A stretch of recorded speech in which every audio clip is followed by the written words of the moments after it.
Hello everyone, and peace of Christ to all of you. Please invite your friends and let us have some good time together.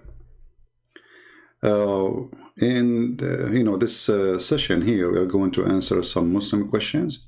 At the same time, actually, I'm not doing it for the Muslims because the Muslims, they knew the answers and they keep repeating the same thing. Not because they are asking, but because they don't have anything except repeating. So I'm answering the questions for the Christians, even though supposedly the Muslim is the one saying the questions. But before we start with the question, let us review some previous comments. Lawless said, the reason why the Sheikh don't call you, because you insult them before they even hear of you. And I said, good point, brother. So I should say to the stupid, you are smart, to lead him to accept to debate me and prove me wrong. And then he will prove me wrong what? He will prove me wrong when I said to him, you are smart. Yeah, okay. I mean, Islam is based on insult.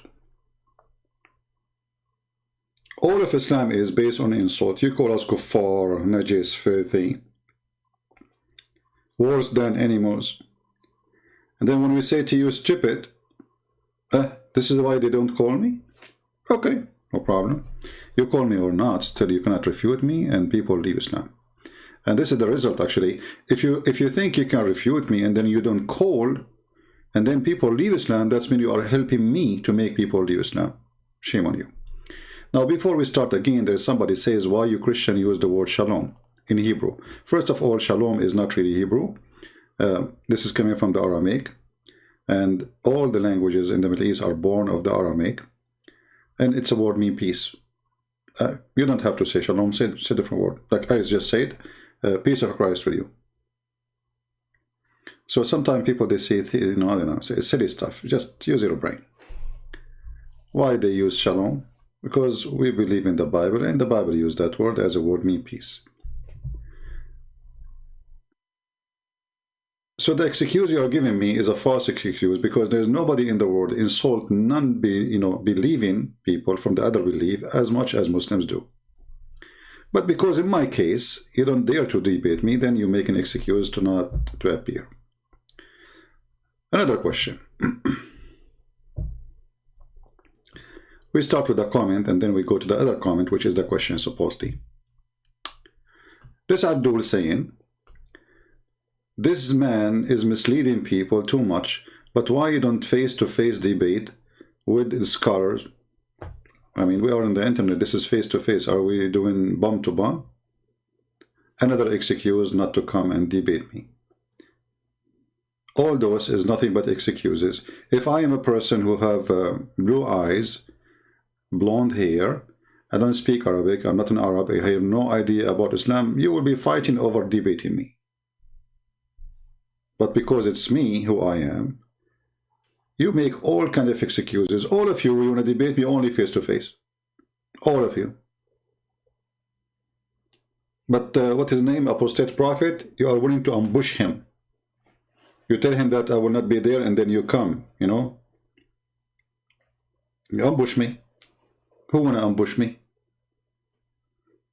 Oh, because this guy is Turkish, you don't speak Arabic, so we can say to him, you do not know Arabic, and you can make a mockery, but you cannot make a mockery with me.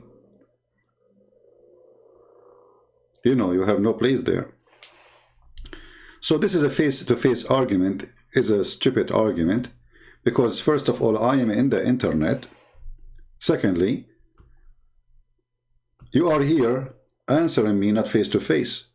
Still, you can answer. You yourself, are you in my house now? Why I need to go to you and you come to me?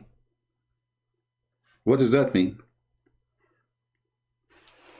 Please invite your friends. Not many people, they are, notified that we are going to be live on air. Soon we will see this video, but let us see more comment.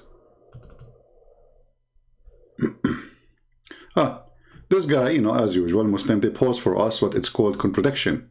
I find it very astonishing that the Muslims are so much interested in, they knew about contradiction in the Bible, but they don't see contradiction in the Quran. And this is a clear one of them. Clear, it's a clear contradiction in the Bible. How old was this person, when he became a king in Jerusalem, he was 18 or 8. I mean, you know, stupidity is amazing. My friend, the crown prince of Saudi Arabia soon is going to be announced as a king. But the real king still will be his father, because his father is still alive.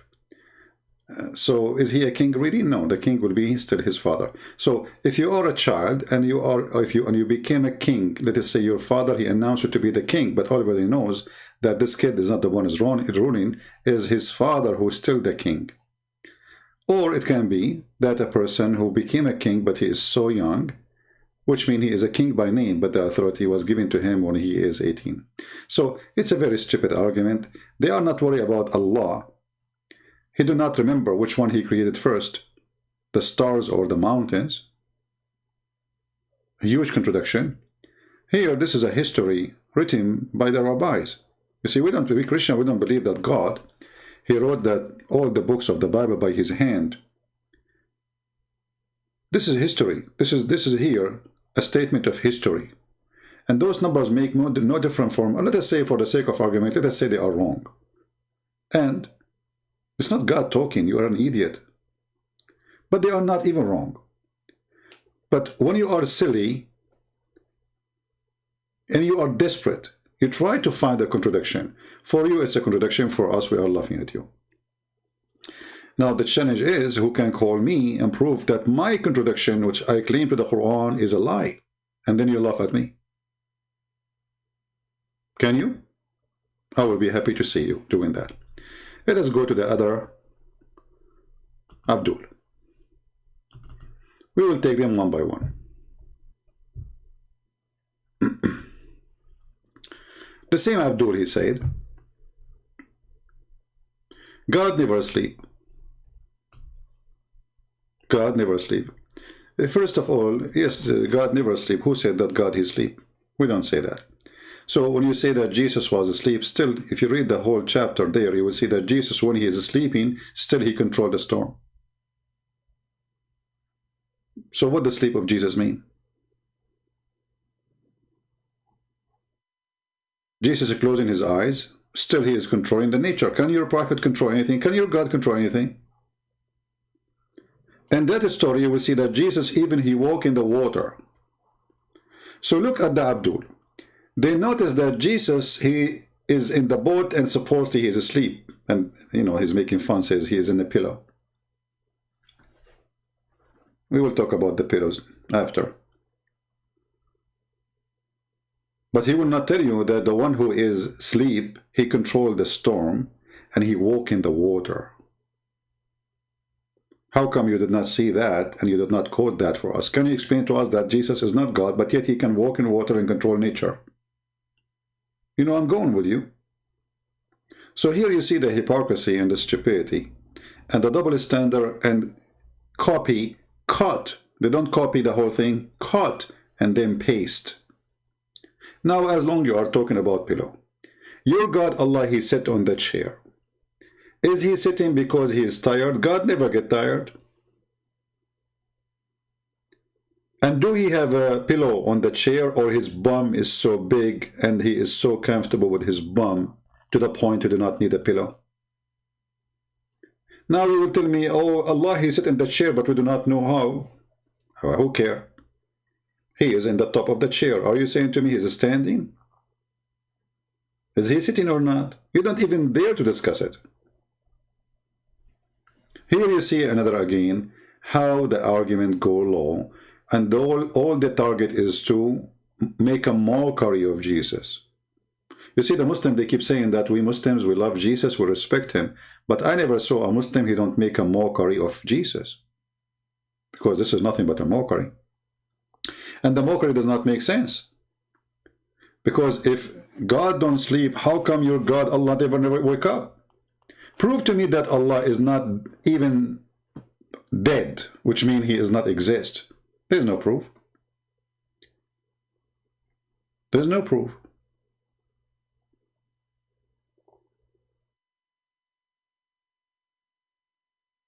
Very, very false argument. And if you are a man next time, Post to the Muslims Mark chapter 4 verse from 1 to the end. Let everybody see how amazing Christ is.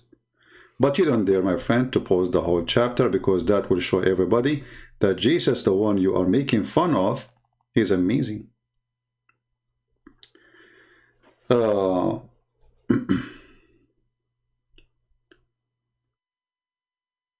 Aisha Ahmad, she is saying this question, and this is a good question. Thank you, Aisha, for saying it. Another example of the hypocrisy of Muslims. You know, the Muslims, they are people who do not know their religion, but they copy-paste questions made supposedly to attack Christianity. Why was Jesus asking God, Abba, Father, for you all things are possible, remove this cup from me, yet not what I want, but what you want? There, then, she's saying, if he was God, he will be sure of his. I don't know what his she cut here.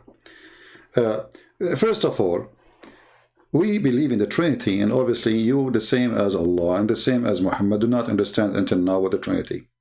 If we go in the Quran, we will see that Allah, he explained the Trinity as that if Allah wanted to have a son, he will, you know, he will have a wife and he will have sex with her, and that will make him have a son. For us as a Christian, we believe that the Trinity is about a three-person, one God, and the Son is in total agreement with the Father, and the Father glorified the Son, and the Son glorified the Father. So when Jesus, he speaks to the Father, and you just mentioned yourself, he is saying to him, Father. That first proved that Muhammad is a fraud and liar, and proving your belief to be false, because you say, where Jesus says, I am God, worship me. So when Jesus, he called God Father, he is saying what? He is saying, I am his son. And Jesus said and made it clear, I am from above and you are from below. I am not of this world and you are of this world. So Jesus confirmed that he belonged to heaven. He is not from this earth. He is not from this world. He is from above.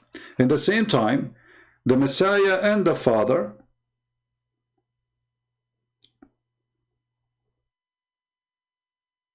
have a plan for us.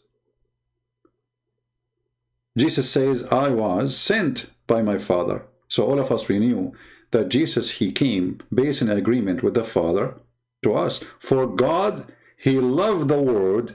He sent his only begotten Son, Jesus said.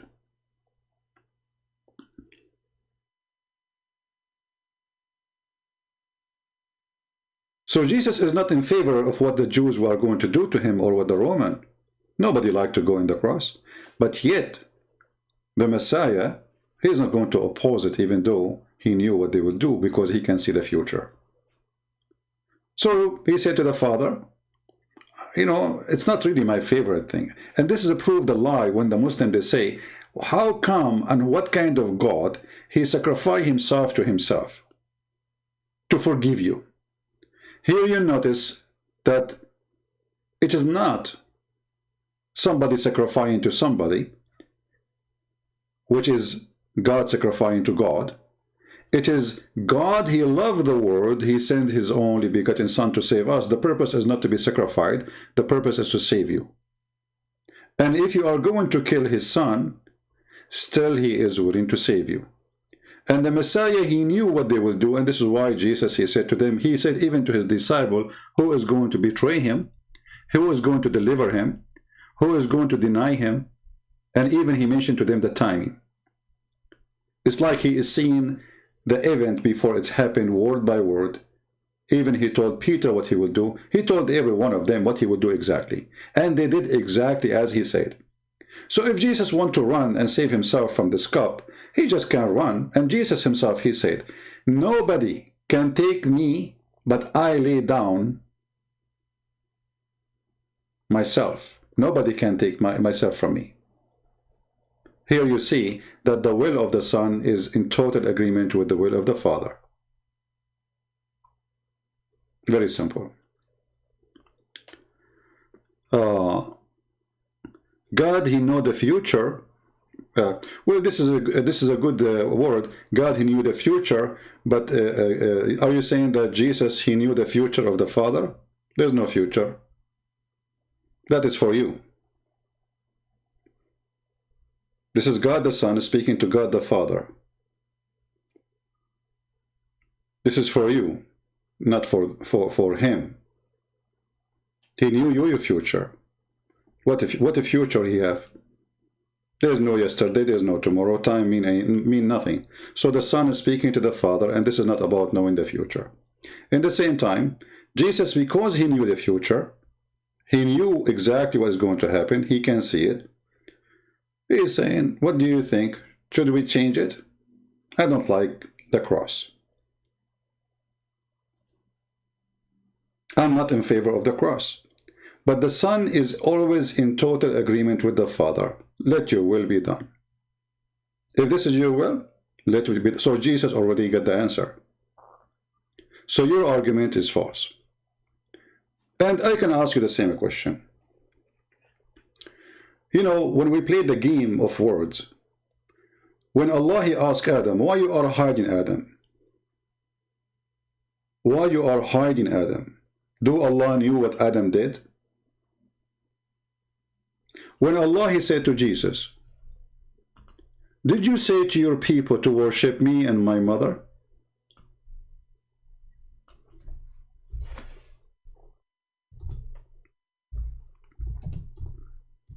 Do Allah knew that, excuse me, that Jesus did not say that, or he said?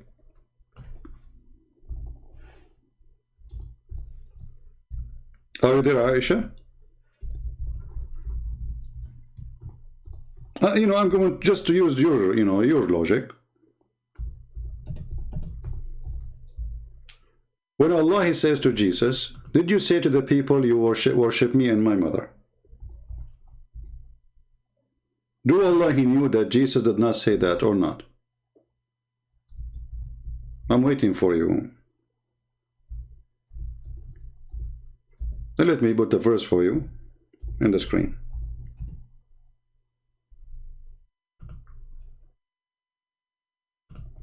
Do Allah knew the answer or he do not know the answer? So why is asking the question? If he knew the answer and he knew what Jesus will say, then the question does not make any sense. You see, I'm going with you. This is what you said to me. If Jesus knew that what the Father he want, then why he's asking the question? This is your God asking a question to Jesus.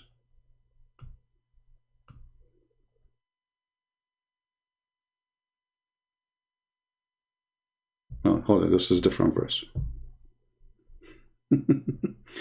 Okay. Let me give you the other one. Actually, we are still there. I mean, it's just a few verses here. And you see, the Muslim, they said in the day of resurrection. The fact doesn't say anything in the Quran about that. إِذْ قَالَ اللَّهُ يَا Isa. This is in the past, not in the future. إِذْ قَالَ, past. And إِذْ is a reminder of when he said that.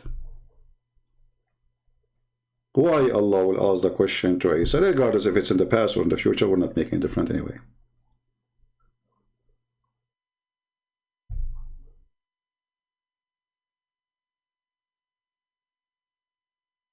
Hey Isa, remember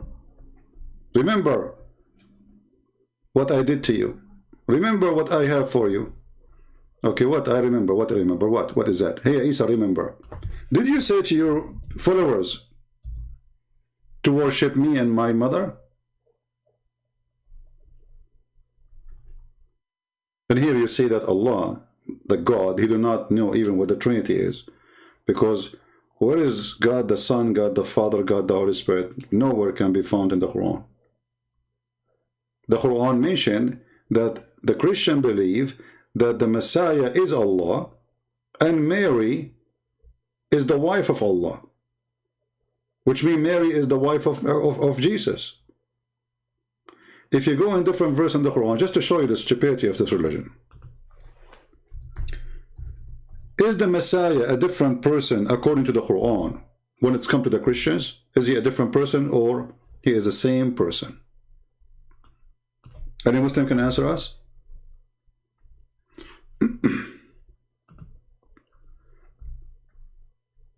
Do we have any Muslim can answer us? Is the Messiah is the same as Allah according to the Christians? Or he is second person after Allah? The Quran says that the Messiah is Allah.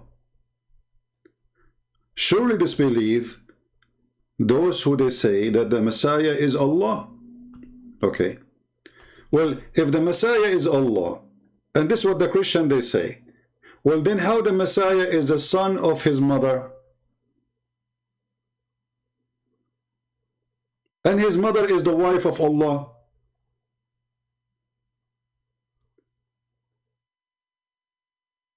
Are you with me, people? Do you see how Muhammad is very confused? He do not know. Muhammad do not know anything about Christianity, obviously. He believed that the Christian believe that Allah is the Messiah. We don't believe that the Messiah is the Father. That's false. Not a single Christian believe that the Messiah is the Father. We don't.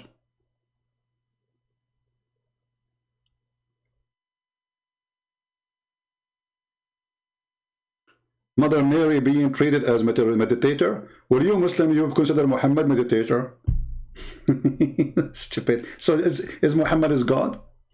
I mean, those Muslims, they don't know. You see, sometimes I feel like a Muslim when trying to answer me. It's like somebody standing in front of the door of my room and he's taking off all his shoes he have in the closet to throw at me. And then I take his shoes and sell it in the eBay. Do you want to throw more shoes?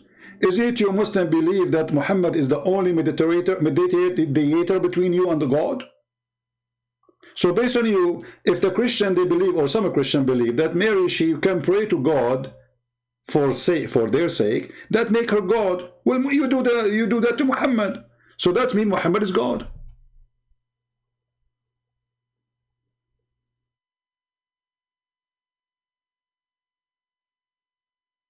You see how silly this religion is? I mean, they have no logic and they don't, you know, I see always Muslims as somebody wearing bikini and talking about the best of the burqa. They want to teach you good manner, they want to teach you ethic, and they have zero manner, zero ethic, zero knowledge, and zero understanding of their own religion, and yet they want to teach you your belief.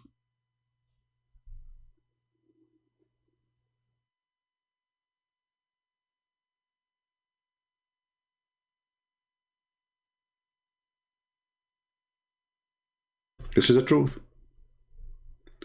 We pray directly to Allah? No, you don't. Let me get you busted. Here we go. Guys, we pray directly to Allah. Your prayer actually never go to Allah. It goes to Muhammad. And this is again an additional proof that Muslims, Muhammadan, they are false believers. They don't know what they believe in. And they have a very arrogant attitude. Arrogant with ignorance. Muhammad, he says, among the excellence of most of your days is a Friday. So invoke many blessings. By the way, this is false. It doesn't say invoke many blessings. It says فَأَكْثِرُوا عَلَيَّ الصَّلَاةِ عَلَيَّ مِنَ الصَّلَاةِ. Do the most you can of a prayer on me. Actually, he didn't say even the word on me. He said أَكْثِرُوا عَلَيَّ الصَّلَاةِ, which means made your prayer on me. I don't know how to explain it to you, but it's very funny. For your prayer will be submitted to me. Every Friday you pray, your prayer go to Muhammad.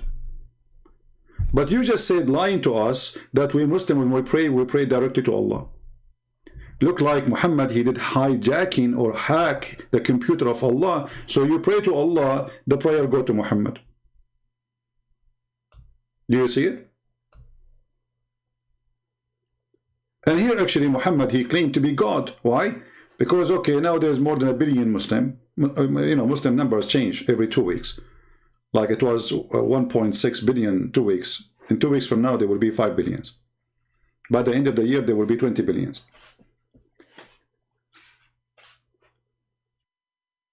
So when Muhammad, he says, your prayer on me every Friday, make more of it. And then he says, it's going to be submitted to me. And then the Muslim, they said to him, but you will be dead. He said, oh, Allah, he forbid the earth from consuming our bodies. So look at this. You Muslim pray for a dead body, mummy, the mummy Muhammad. Your prayer go to the mummy. Do you know the mummy? The mummy of the pharaohs. Your prophet body will be preserved like a mummy, yet your prayer is going to Muhammad.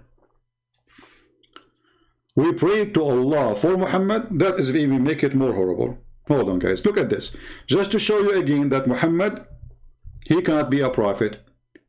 Why Muhammad need your prayer to Allah? Is Muhammad safe or not?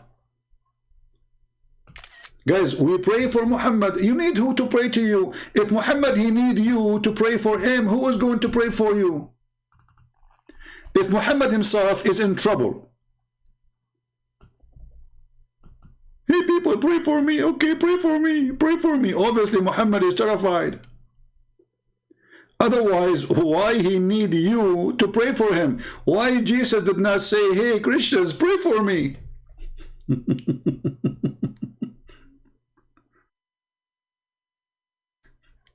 He is the prophet. He is the most favorite person for Allah, and yet he need you to pray for him? It should be the opposite. In the top of that, there is a person who made a comment. Let me see if I can find it.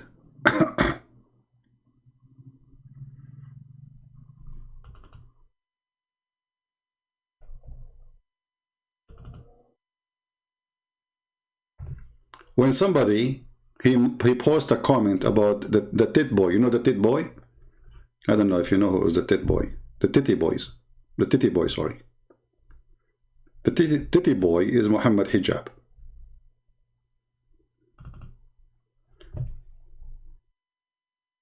This is his name, the titty boy.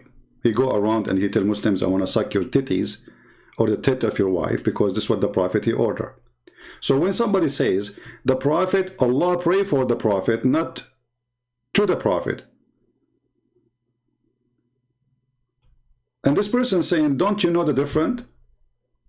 I guess you do not know the difference.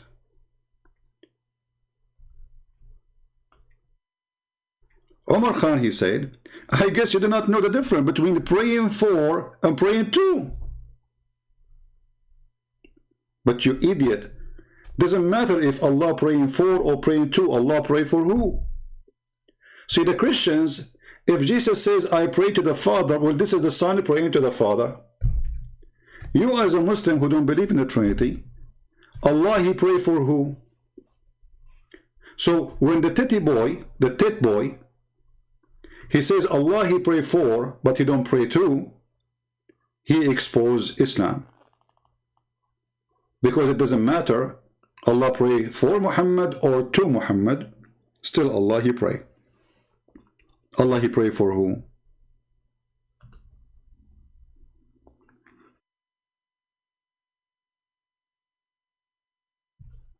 Very, very weird people. And they have no idea what to say. And they are so desperate. And here we go, Muhammad the mummy is dead, and yet Allah will transform all your prayer to him. Why? What that will do to Muhammad? What does have to? The guy is dead. What the point? And is it like an object to deliver it to him? And is Muhammad claiming here that he is dead but he can see it? Is that what he is saying? Is Muhammad claiming that he is dead but still he can hear and he can see? That is even more okay, Aisha, this is make it more horrible, just to show you guys how poor those Muslims are. Look at this poor Aisha. Not only she got married when she is 6 years old. Look at this explanation. This is what they told her. Don't blame her. Allah sending his mercy on the Prophet. Why? Are you saying Muhammad he need the mercy of Allah because he is not sure he will go to heaven? All of you Muslims gather together asking Allah to send mercy on Muhammad. Why? Is Muhammad being afraid now in the hell? And isn't it, this is against the teaching of Islam that Allah will not forgive you unless you repent before you die? So after you die, doesn't matter how many people pray for you. What is this about? And in the same time, when you say Allah sending mercy to the Prophet, why Allah did not use the word mercy? The Arabic word says, Allahu wa malaikatahu yusalluna ala nabi. Allah and his angels, they are praying on the Prophet, not sending mercy. And based on what you said, if Allah sending mercy on Muhammad, how the angels and Allah do the same? Can angels do supply mercy the same as Allah? That means angels and Allah are the same rank. Chapter 33, verse number 36, and this is your false translation. Allah sent salat. Anyone knows, ask any Muslim what salat mean, he will say salat mean prayer. Suddenly in the between two bracket, Allah, he sent grace, honor, blessing, mercy, etc. What is this? Allah is dumping everything in the shelf he have on Muhammad. Why? So Allah have nothing to do, the one who created the whole universe, except a mosquito. Her name is Muhammad, and he will spend his day spraying on Muhammad. Do you see it? And not only Allah, Allah and the angels. Ask Allah to bless and forgive him. Look at the stupidity. If Allah has already blessed him, the angel asking Allah to bless him and forgive him, the guy already blessed him. Imagine you have a king and there is somebody in jail. You go to him, he says, King, your majesty, please, please, please forgive the guy. He said to him, I forgive you, or forgive him. Said to him again, forgive him, king. I said, I forgive him already. King, please forgive him, please, please. All the believers asking you to forgive him. I did long time ago, forgive him. No. Oh, no. We, the angels and all the people asking you to forgive. You idiot, I did already. It says Allah, he blessed him according to your translation. So why the angel asking Allah and Muhammad asking the angels and the Muslims to ask Allah for a blessing when Allah already blessed him? If the word there is blessing.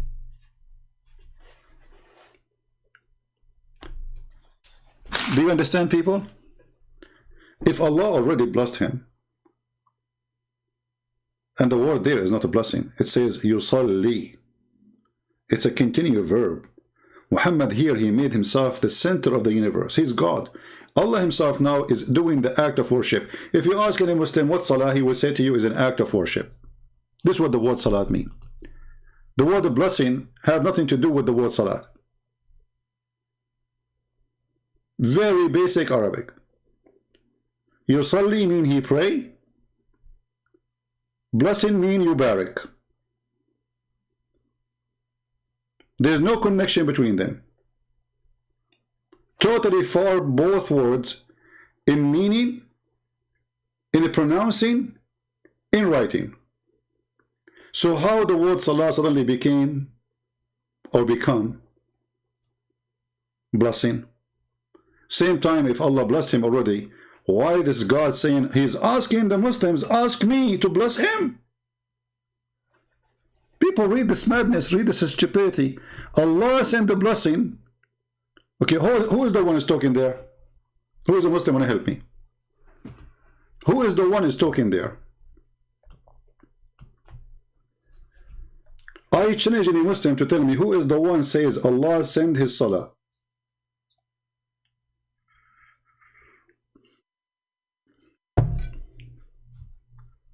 Anyone can tell me?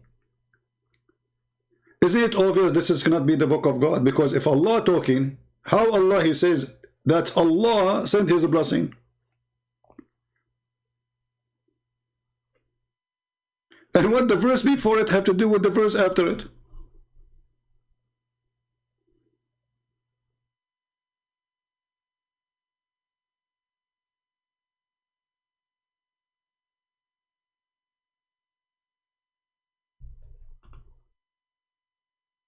We were talking about the wives, and now he's Allah saying, and Allah Okay, who's the one who's talking?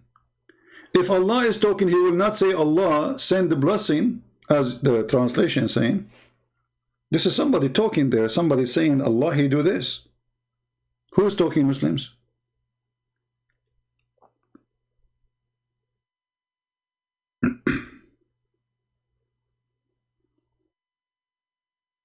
Who's talking? Every single letter in this book is stupid. So, in order to cover the stupidity, like in the debate, he asked him, Allah, he pray on Muhammad, he says, he pray for. This is why the translator says, pray for, not to. This is what the titty boy, he said.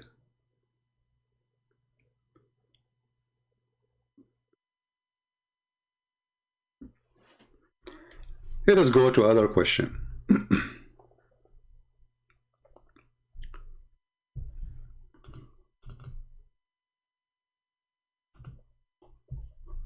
We answer this one.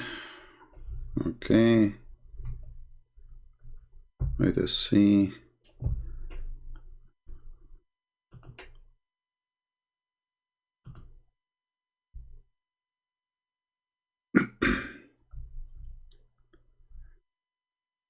We want to go to the one where it says, he said that Jesus could not save himself.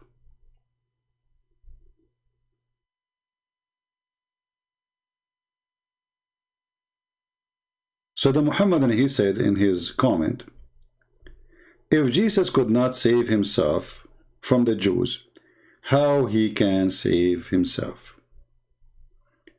I'm just looking for the comment so I can put it for you on the screen.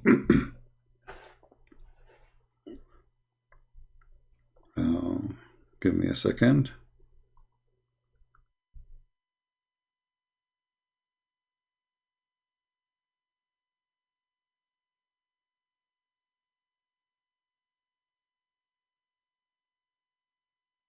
And here again, the Muslims, they ask the same question they ask us a million times.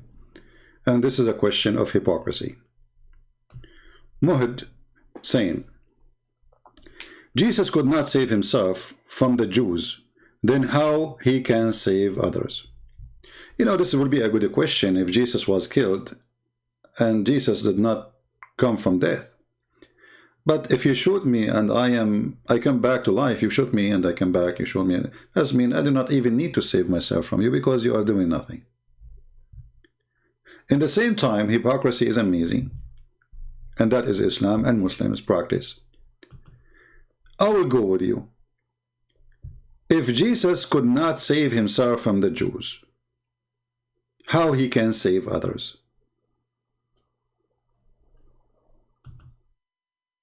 But do you know that Muhammad, he was killed by the Jews?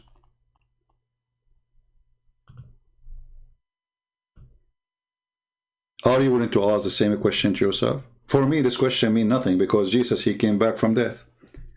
And he saved the Jews, and he forgave the Jews, and many of them, they became followers of him. This is what Jesus said. So Jesus' mission was not a failure. It was a total success.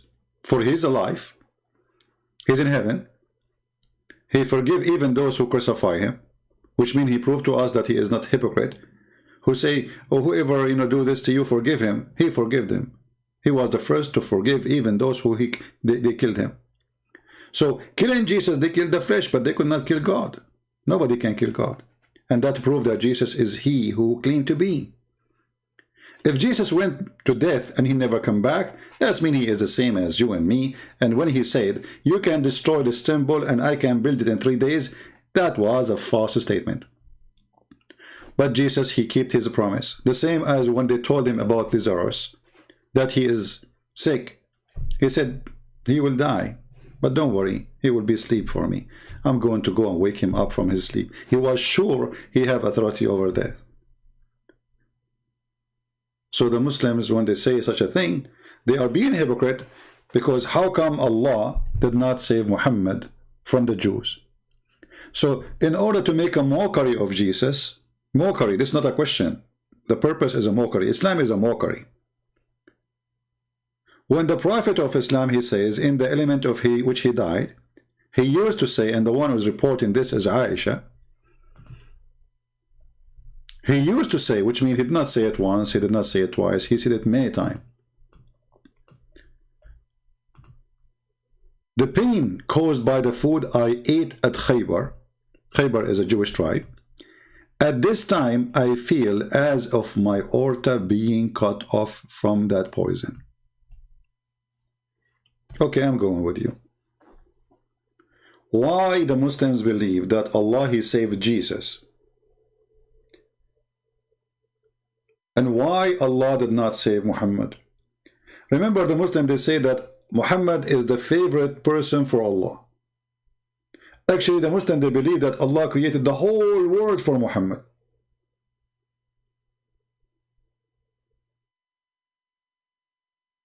Yet the Muslims, they believe that a woman, she went to Home Depot, she bought some poison.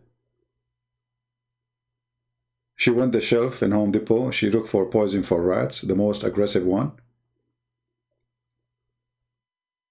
She put it for him in the food, and Muhammad, he died by poison of rats. And the funny, the Muslim, they said that this is Sahih Bukhari, authenticity. Guys, look, authenticity, it's authentic. This is another proof that Muhammad and Islam is a fraud. Because what kind of religion is based on what is authentic, what is not? And you Muslims, each one of you have different opinion. If Islam is a religion from God, and Islam is based on the Quran and on the Hadith, and actually 90% of Islam is in the Hadith, not in the Quran. And you Muslims, you have different opinion about what is authentic, what is not. So what you Muslims, you say to us when you say, is it authentic or not? You are saying to us that we are Muslims, we cannot be trusting Muslims. Because Muslims, they said many lies about the Prophet. We Muslims, we lie. This is what your question means. You are saying to me, is it us? Is it a lie made by us, or it's true story? Because who is the one who wrote this hadith? Muslims. And you are asking me, did we Muslim lie about it? You know, maybe you did. What's my business? This is what you mean. You are questioning how authentic it is, which means you are questioning the dignity of Muslims and the companion of your Prophet, and you are questioning how much lies you have in your books. So how we can trust Islam anyway? And as you see, this is Sahih Bukhari. And the funny, you call it Sahih, which means authentic.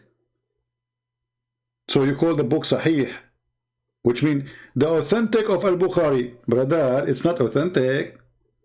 It's the name of the book is the authentic of Al-Bukhari. Brother, is this hadith authentic?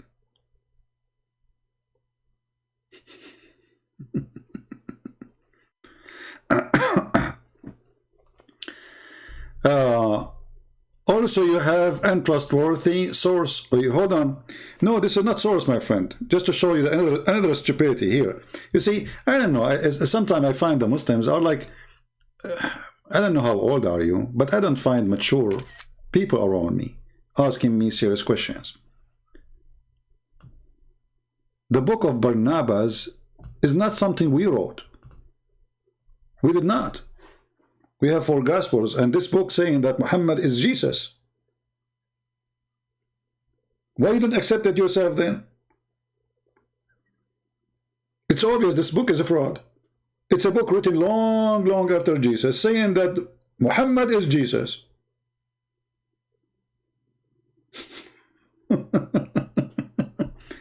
And the funny is, the Muslims, they keep mentioning such a book, but they themselves, they will not accept it. You accept, why you don't accept it then?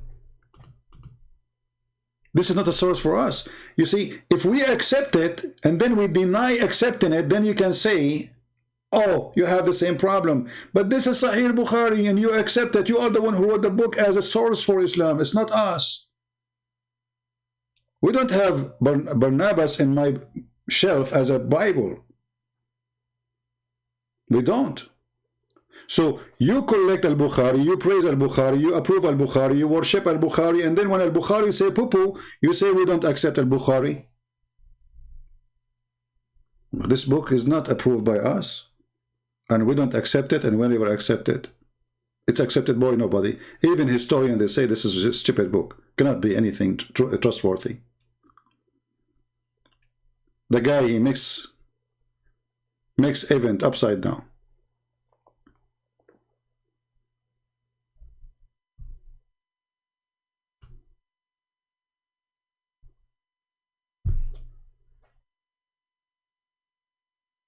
Because they are desperately trying to fight Jesus.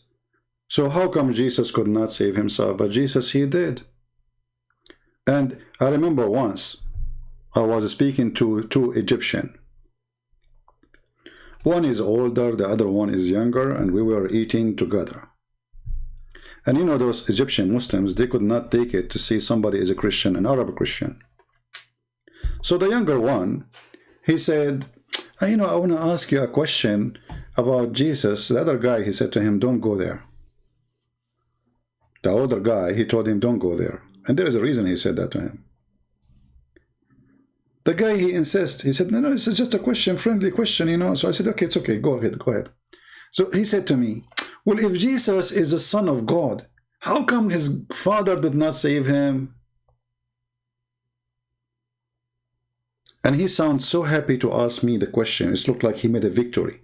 And he was accepting me to go under the table and try to make all the excuses to change the topic. So what the question? Well, if Jesus is the son of his father and his father is God, how come his father did not save him? I said, this is a really good question. You know what? I never thought about it. Thank you. And he gets so excited more. You know, you should see how happy his face. I said, but do you know what? Based on what you say, Jesus must be God according to Islam. Because his father in Islam, he saved him. The older guy, he knocked him in the foot again. And he said to him, see, answer him. The other Muslim, he said to the other Muslim, I told you don't go there. Go ahead, answer him. And then the Abdul, he starts saying, yeah, but you know, in Islam, we don't believe he's... I said, no, this is not about in Islam or not. This is about your logic. You just said, if Jesus is the son of his father and his father is God, then his father should save him. So if in Christianity, the father did not save him, so obviously he cannot be a father for him in Christianity, but he is father for him in Islam. In the speed of light, he said, this food tastes so good. And yeah. Right. Some Christians accepted. That's a lie. None of the Christians accept that. You are a liar like your prophet. You are a fraud like your prophet. Even your stupid Quran say to the Christians, I believe in what is between your hands. Even your stupid Muhammad, he said that. So stop lying.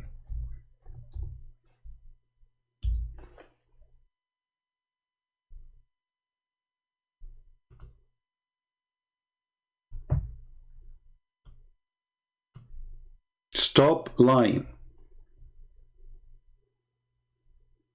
Right?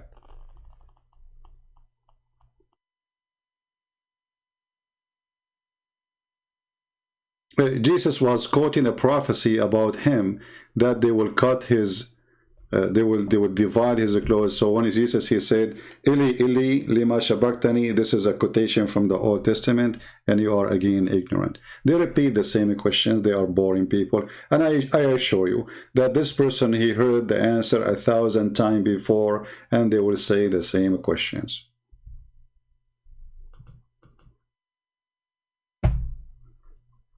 Why you don't quote for me that Jesus says, the one who saw me, he saw the Father? I and the Father is one. Oh, that will not help my agenda. Again, copy, cut, paste, cut. You cannot copy the whole chapter because that will expose you. We copy we cut, and then we paste. Hypocrites, like your father the devil. Hypocrite, like your father the devil. And we can prove from the Quran that your father is the devil. Who is willing to give me a call and I will open my pal talk just for you and prove me wrong?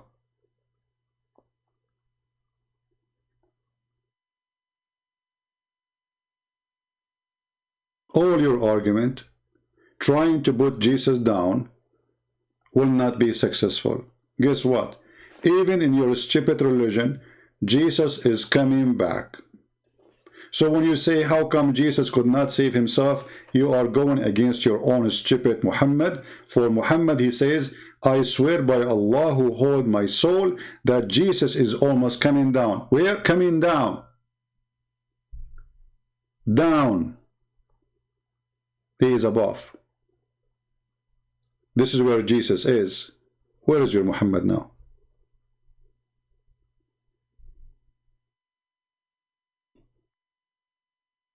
Where is your Muhammad now? We knew the verse. I just quote the verse for you. And Jesus was quoting exactly, word by word, from the book of Psalm. And this is additional prophecy. This is why Jesus, he says, it complete. The prophecy about me, that I will come, I will be crucified, it complete. My mission to the cross, it complete.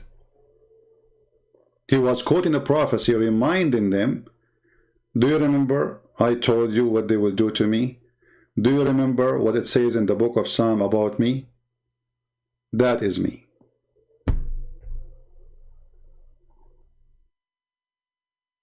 In the same time, I'm waiting for the Muslim to answer the question. Why Allah, he saved Jesus, but he don't save Muhammad? You know, let me make a simple little story. A person, he have a house, and the fire started in the house. And I want people to help me. What is the first thing you grab from the house?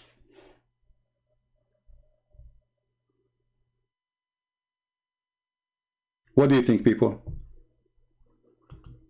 If somebody, a fire started in his house, what is the first thing he will grab from the house? He will grab the most priceless things. And he will not think about things which is not important, correct? So you Muslims are saying to us that Allah, he saved Jesus because he is the priceless thing, and he did not care for Muhammad, he let him die like a rat.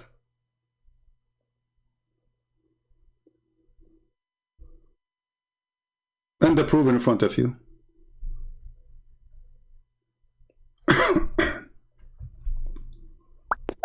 Correct? And the Abdul who want to talk to me in Paltalk, my friend, I just log in Paltalk. What's your name in Paltalk, my friend? The one is so excited.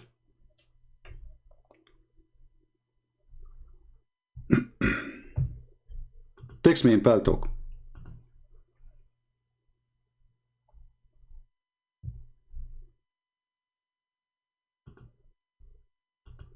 Somebody says to me, it's written in the Bible, no idol worshippers will go to heaven. Yes, this is true. And if somebody pray in front of an statues, he is doing wrong.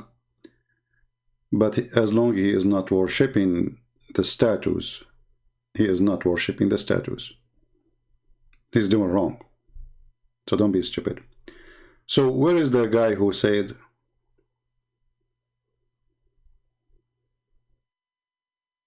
come to Paltalk, he was excited? What happened to him? Aladdin. Are you Aladdin for real, or you are a fake copy of him? Do you have your Genie with you? Aladdin? I'm waiting for you. Here we go. I log in Palto. Where is you? Where are you, Aladdin?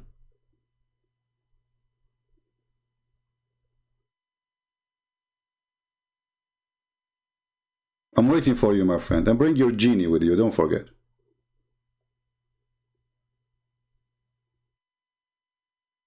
Macho Man 21.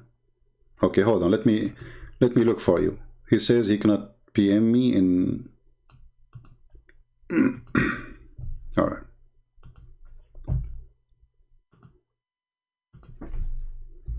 You must be a macho man then. Okay, I see your name now. Here we go.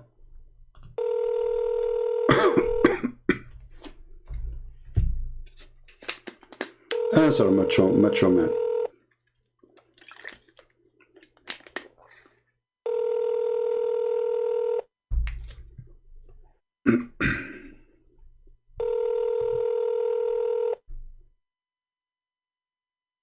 Hello?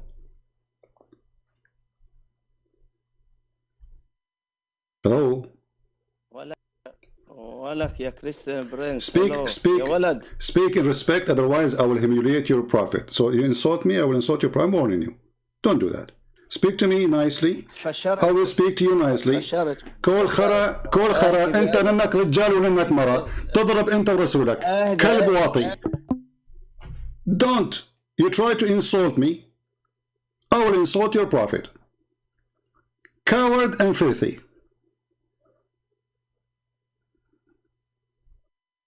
You don't understand. فشرت. You say that to me, you potato. So I'm going to call you again. If you insult me, I will insult your prophet. Don't insult, don't make it personal. We have a questions, we need answers. So you said you can debate me, and all what you say, right away you start calling me names. Why? Because you are a coward and you are trying to force me to hang up on you. I will call you again. I will give you an opportunity. Either you are calling to debate and speak nicely and show everybody that you are a smart person, or you are a coward. You are forcing me to insult your prophet. If you respect your prophet, you will not start in such a way. Let me call you again. Don't disturb mood. He is in don't disturb mode. Coward.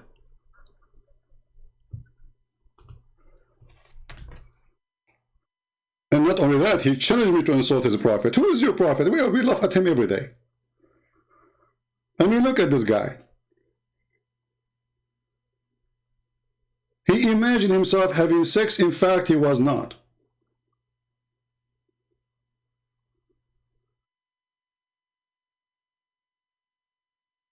Even his sex was a fiction. And look, they speak to you as they are superior. فشرت. Potato. You just brought an insult to your God, Muhammad, for no reason. Let us debate. Let me call him again. Actually, you know what? Honestly, we like to have a Muslim who can defend Islam. But as you see, they are a bunch of kids. They are just upset. But they do not know how to say it. He put himself, look at the coward. He put himself in don't disturb mood, so I cannot call him. So what happened to the one who was excited? Call me and I will show you. So you want me to call you just so you can call me names? They call me names. I'm not a prophet.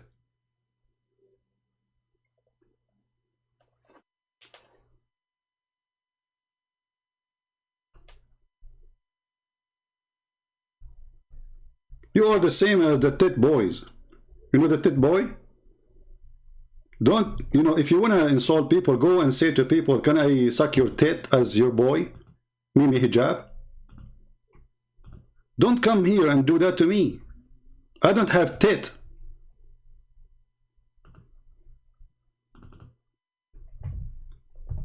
Sucking tit, prophet, is not my prophet. This is your religion, and this is what you Muslims do to each other. You go around and you say to each other, can I suck your wife tit? And if you don't believe me, this is your tit boy in the screen. When one day I said to a Muslim women, suckle me, I was quoting the Prophet, they said to me, Christian Prince, sexual predator. But Muslims saying that all around, can I suck your wife tit to make her haram? This is Muslim asking a Muslim, Mimi, the tit boy, asking a sheikh, can I suck your wife tit? So please, if you are a Christian and if you are a Muslim, give him the correct name. This is his name, his real name is the tit boy. And look, even Muslim, they make a mockery of what Muhammad said. When you go around and you say, okay, can I suck your wife tit? You are making fun of Muhammad. You Muslims don't respect Muhammad. Because it's Muhammad who said to a woman, give your tit. The first tit boy is Muhammad. The second tit boy is Hijab. And now we have religion of tit. And when we quote Muhammad saying suckle the tit, they say he is a sexual predator. But they themselves practicing it and saying it is not sexuality.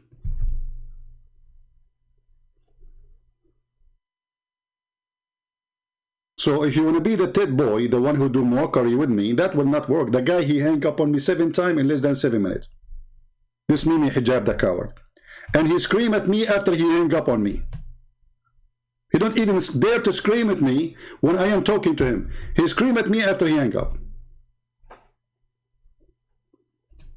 Coward. Tit boy.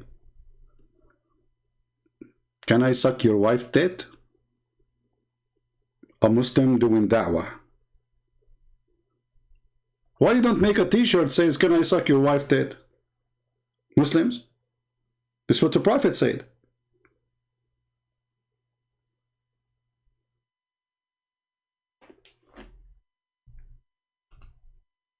No, don't worry, I'm not going to do that to your wife.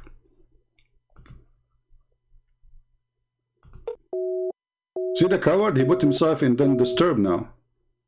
See who's the coward? Potato.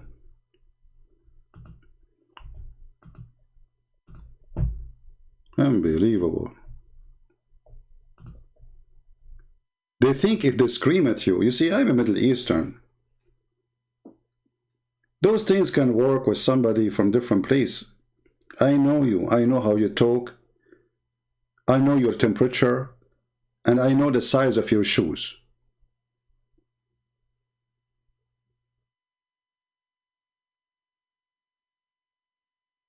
Too small.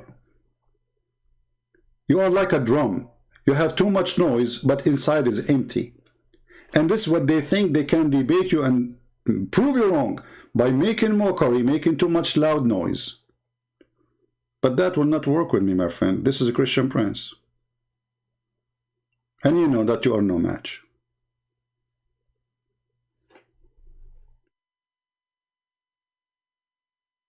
Do we have any Muslim? So here the question again to the Muslims, and I hope the Christians are learning how to answer this false cult religion. They say to you, how Jesus can save you if Jesus could not save himself? That is a false question, because Jesus is already in heaven. And nobody can have victory over Jesus. Jesus is the only one, he is victorious over death. While Muhammad is dead and he died by poison, cheap poison bought from Home Depot. And what makes it more horrible that the one who killed him by poison is a Jewish woman.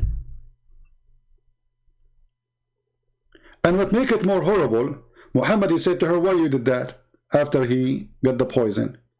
She said, well, I wanted to do this to see if you are a prophet, Allah will save you, because Allah is supposed to your God. And if you are not a prophet, you will die. So Muhammad, he failed the test.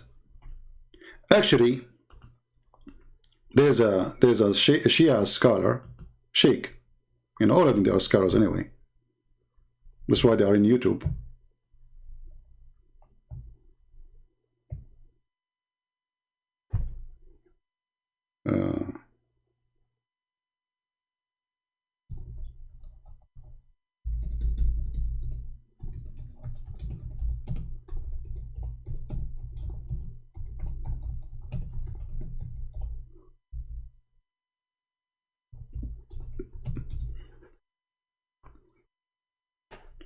This is Sheikh Yasser Al-Habib.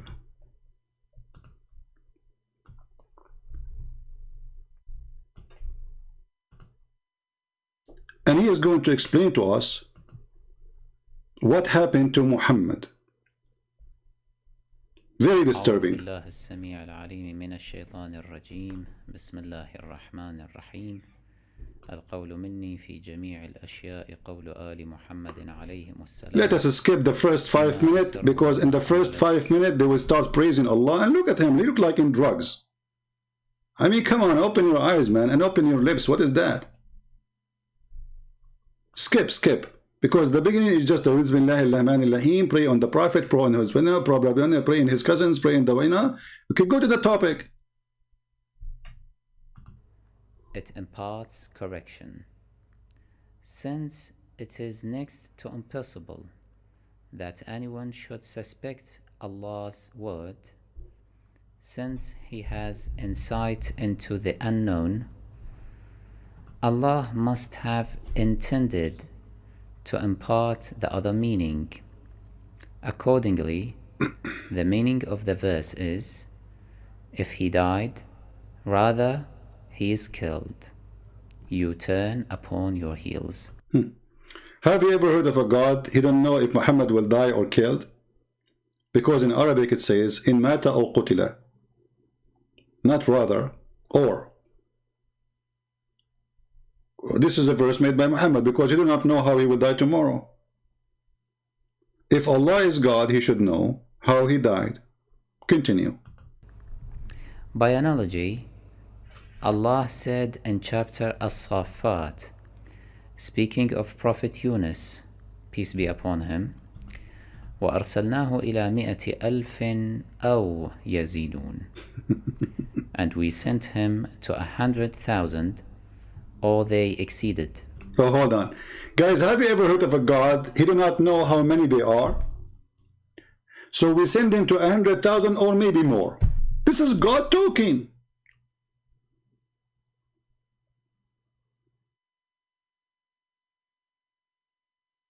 Do you understand what I'm saying? This is God talking, not me writing a story saying, okay, let us say I was in the time of Jesus and I saw like maybe 5,000 or more. Okay, this is accepted because I am a person. I'm not God. I don't know how many, you know, maybe 5,000, maybe 5,500. I don't know. But this is God saying we send him to 100,000 or maybe more. How God he makes such a mistake? You do not know.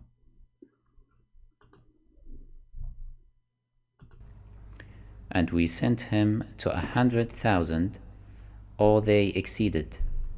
That is, and we sent him to 100,000, rather they exceeded. Rather. Mm-hmm.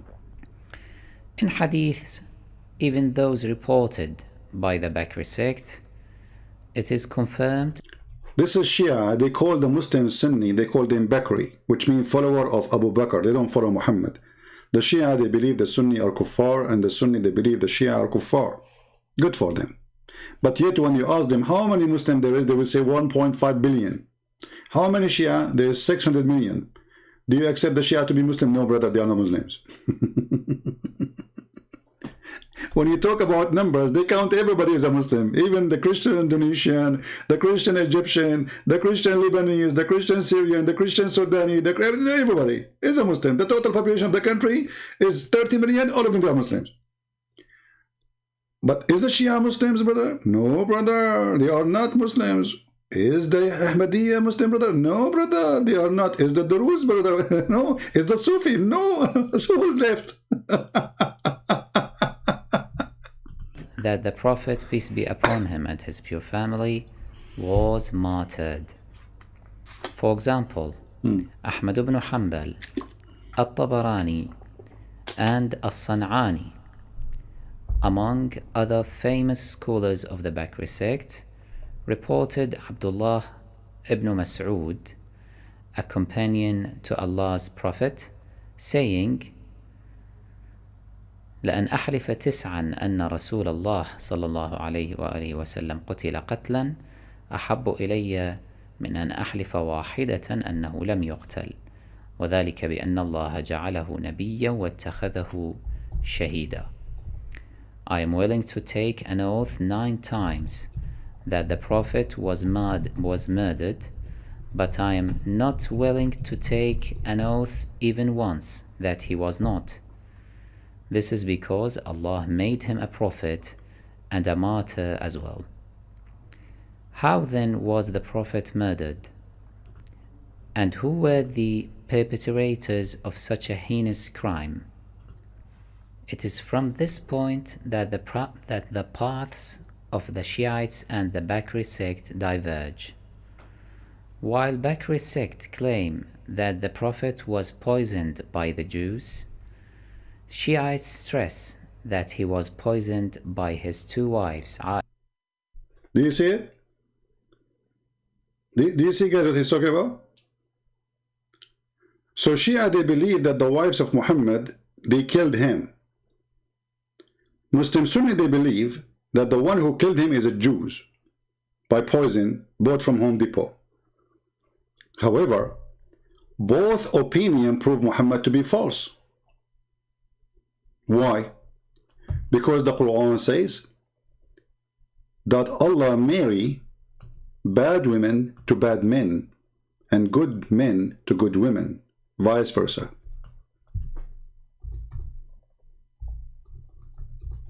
You see those people, they are ignorant in their religion. They are sheikhs, yes, but they are stupid. They are willing to lie just to support their propaganda. So this guy, he hates the Sunni.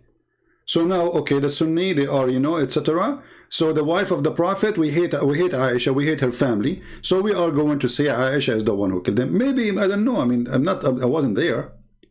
But this will prove Muhammad to be false again. Because the Quran says, look at the stupid translation. Bad statement. What statement, you stupid donkey? Bad statement. I mean, what? Who is the translator? This guy. Let me change the translator. I mean, this guy he did use. I don't know.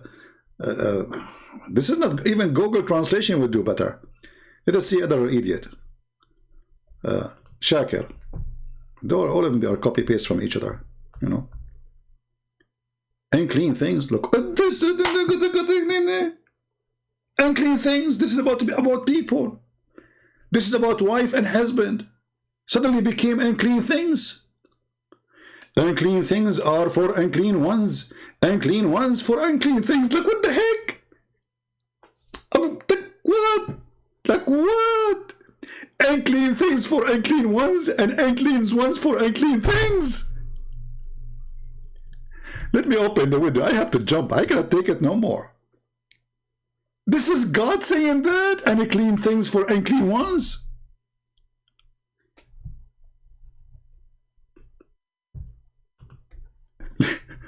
Let us change the translator. Unclean things. Look what happened. Look what happened.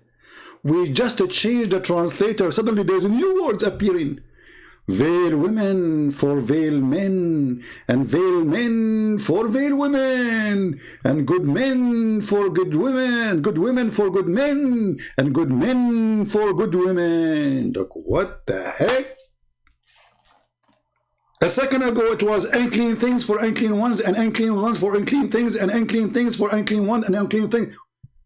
And why you are repeating the same thing? We got it.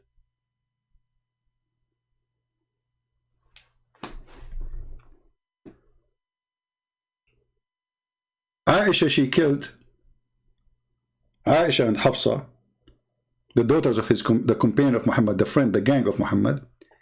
They put poison for the Prophet. Do you see how much love is involved there? This is what the video is saying.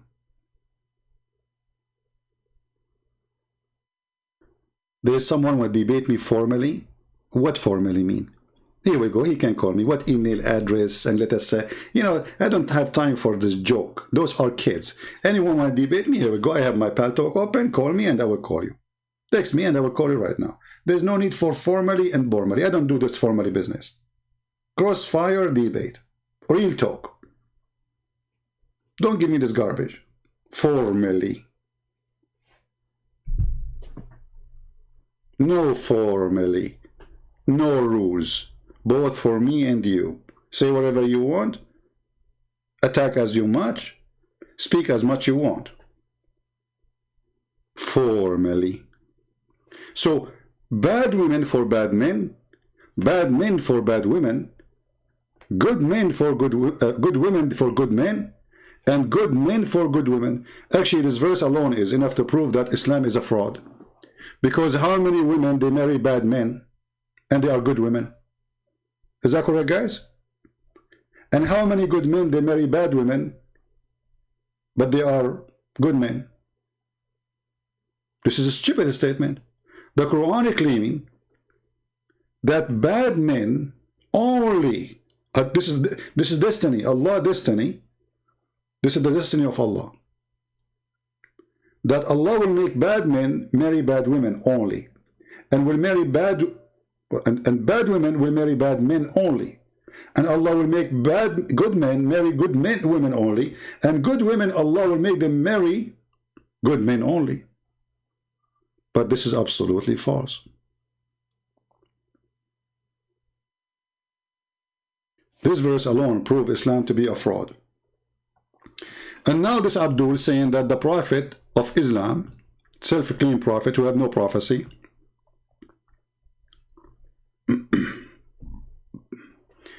my friend, there's nothing called big Muslim YouTuber, Islam Muslim YouTuber. He's a YouTuber, he's a kid. Let him call me and that's it. No need for drama. I'm not seeking big and famous, you know, to be famous. Already people, hundreds of millions of in Indonesia, they watch my videos. So he's willing to come, let him come. There's no need for this drama. And I don't even care to know what channel he is from, how big, how small he is. For me, it doesn't count. Like, does it make a difference really if he is famous or not? What make a difference is his answers. Correct, guys? If he is educated or not. If he is smart or not. How many subscribers? This is a joke. I can show you a channel in YouTube. A woman, she just tries skirts. She have way more than me and anyone in YouTube speak about religion. All what she do try clothing. Maybe you are a subscriber to her too. I don't know. I make a video, and look, I have 831 now because this is not the time usually I do a broadcast. But if that woman, she go live, she will have like 10,000 watching. What does this have to do with our topic? So he's famous, he's not famous, still he is stupid, he cannot refute us, and the proof I am here, let him call me. Text me right now, I will call you right now. Right now, I don't care what's your name, I will not even ask you your name, I will not ask you what channel you are, I will not ask you if you are a sheikh or not, just get me busted. Take it from the end. One Christian admin, there's no need for admin, this is a potato, again, here we go, this guy, I just called this guy, he started calling me names. What admin? You want an admin to hide behind him from the boxing. Right? This is what you want. You want an admin. You know, I need somebody between me and you. Why you want that?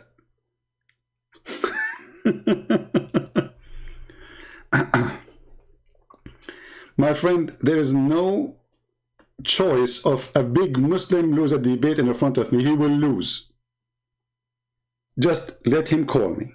And I'm not seeking a big Muslim, I don't care. So stop this comedy.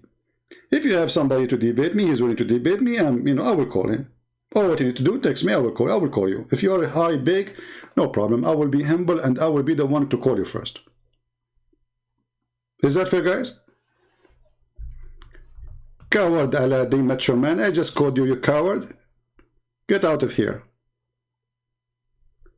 Do you want me to call you one more time? Macho man, and everybody will see that you are a coward. How many times, guys, I called this guy, he rejected my call? How many times I called this guy? And look how nice he is in the text. He says to me, God bless. After that, suddenly he became, I want to make a screenshot of the copy. That's why he's trying to make, God bless. Suddenly he's a big bless. When he speaks to me in the microphone, he starts calling me names using filthy language. Shall I give you a chance to call you again, macho man? Huh? Shall I? Let us give it a try. Let us see if you are the man. Maybe you are. But I warn you, don't insult. You want to debate me, you are welcome. He is in don't disturb mood now. See, to stop me from calling him, he put himself on don't disturb mood. They are heroes in the chat, but they will not dare to speak to me.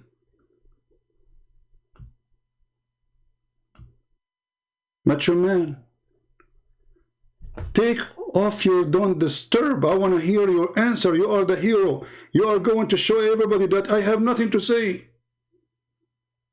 Brother, Christian Prince is running away from you. Don't disturb, boy.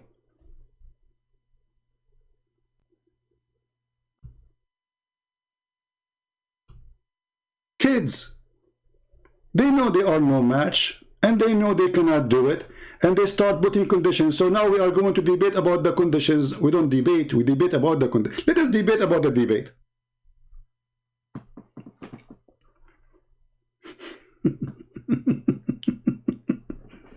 Okay, brother, now let us debate about the debate, okay? Okay, so first I have 5 minutes for me and 5 minutes for you. And then we need somebody between me and you, because you are too much tough in boxing, and the tit boy Mohammed Hijab is not with me because he's good in boxing. Bring the tit boy with you. I challenge you to invite the tit boy with you, not only alone. Why you want to come alone anyway?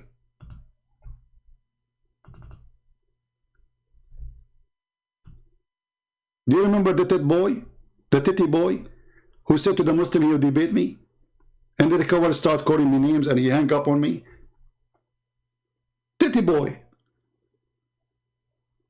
And instead of going around to say to Muslims, I want to suck your tit, why, your wife tit, what about you call me and get busy with something better?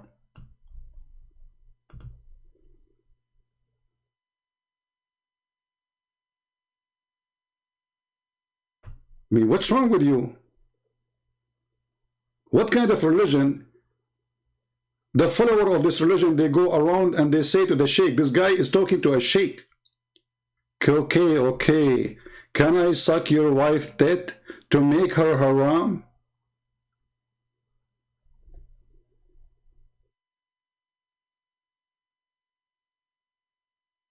So if ever you speak about Mimi, from now on, please call him the tit boy. The tit boy. This is not me. This is his choice. And the funny, when I say to a Muslim woman who speak filthy about Jesus, she is the one who said, she said that Jesus did that to his mother. So I said to her, in fact, it's your prophet who said to a woman to give her breast to a strange man and said to her, suckle me. So I said to her, suckle me. And Titi, the tit boy, he says, Christian sex away brother. Christian prince sex away brother.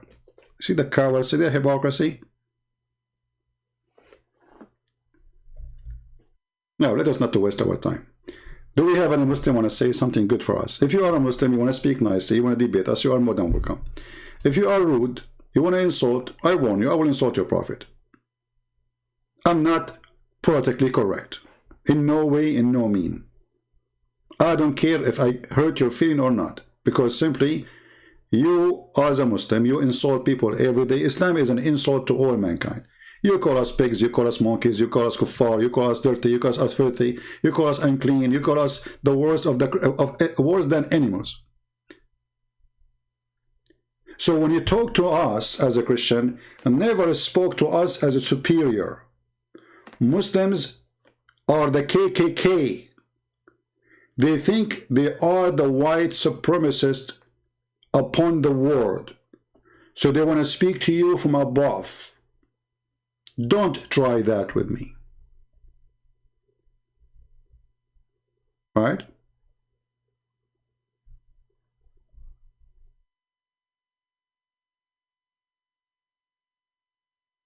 Don't speak to us as superior. You are not. We are the one protecting your Kaaba right now as we speak. Your Saudi Arabia just signed an agreement with a small country, it's called Greece. Do you know what the purpose? To protect Mecca by the patriot of the Greek people.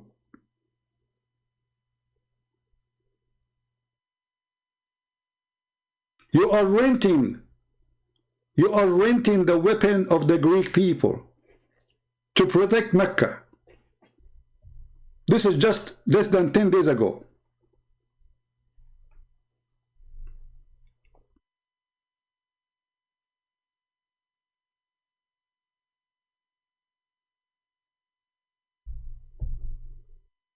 So do we have any Muslim want to do something? So this sheikh who is saying that the wives of Muhammad, they killed him, he proved again that the Quran is a fraud. Because regardless who killed him, it's a proof that Muhammad is not a prophet of God. Why? He will explain to you. He will tell you that the women who did put the poison for Muhammad, she said to him that I put the poison, so if you are a prophet of Allah, as you claim Allah as your God, then Allah will save you.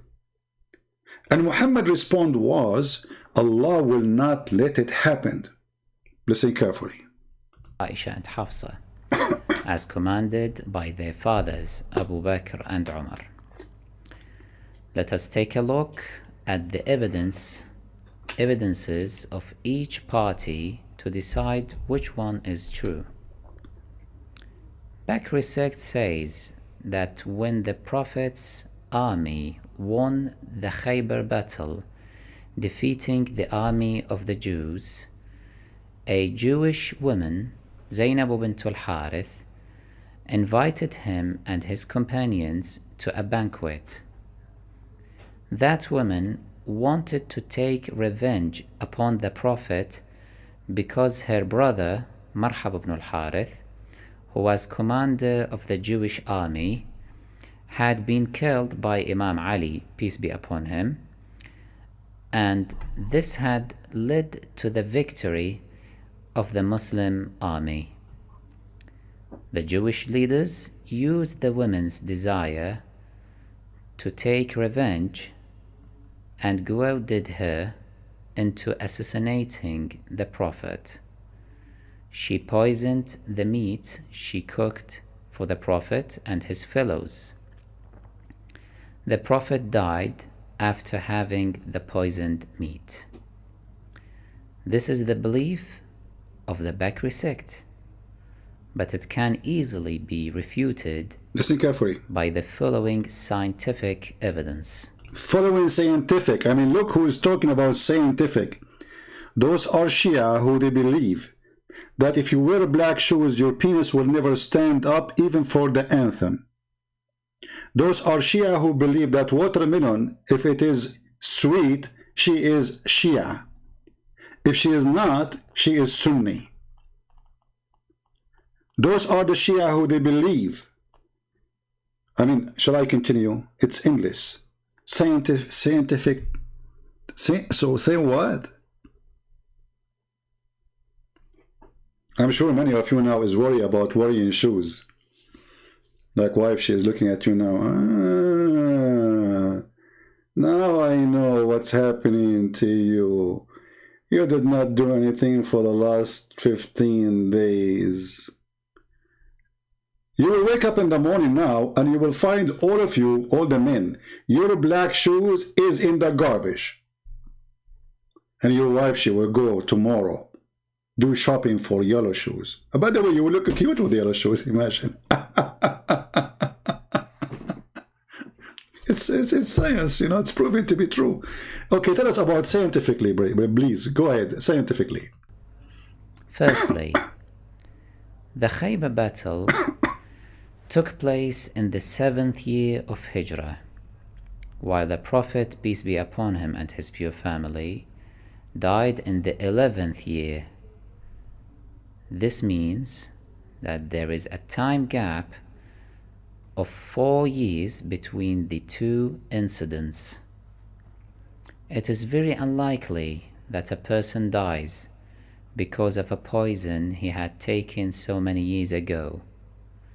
It is also because generally the effect of poison is immediate, and even if it takes time, it cannot exceed a few months. No. See, when Muhammad, he took the poison, I don't know what the word in English, they cut, you know, this is the Muslim books reporting this, they made a cut in his neck, and they start sucking the blood from his neck in order to save him from the blood, from the poison. And this is reported by Muslim Sunni and Shia. So what happened, that when the other guy who was sitting next to Muhammad, he grabbed the area where it have most of the poison. The woman, she asked them, which part of the sheep your prophet like to eat? So she put it in that part. Muhammad, he did not eat too much of that part. He ate some. The other guy who was next to him, he ate most of it. And this is why he died immediately. But Muhammad, right away after he saw the other one, he died next to him, he stopped eating, and they did cut for him in his neck to suck the blood from his neck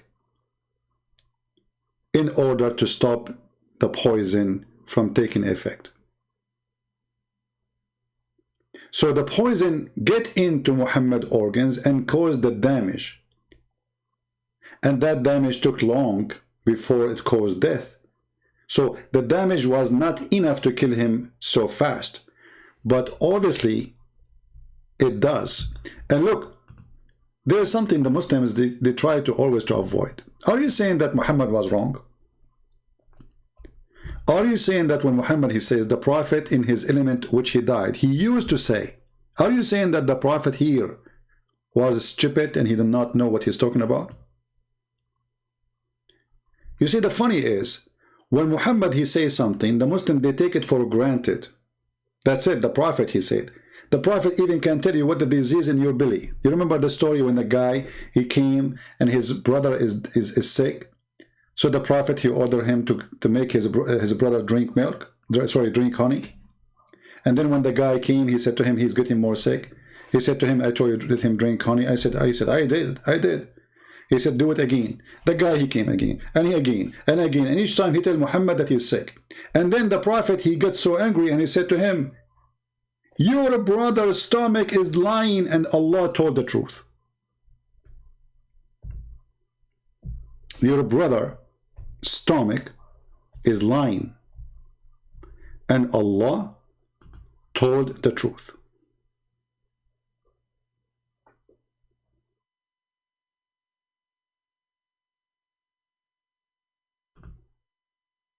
So Muhammad, he can tell what happened to the stomach of the guy who did not even see, according to the story. But Muhammad, he cannot tell what happened to his stomach. Yeah, this is Sahih Bukhari. This is Sahih Bukhari. This is very authentic. You see what I'm talking about? Here you see the hypocrisy of the Muhammadan when they speak about this. Because he can tell what happened to the stomach of your brother, and he can say that the stomach of your brother is lying. I mean, have you ever heard of a doctor like this? The patient is getting more sick and they excuse the stomach of the brother is lying. The stomach is lying.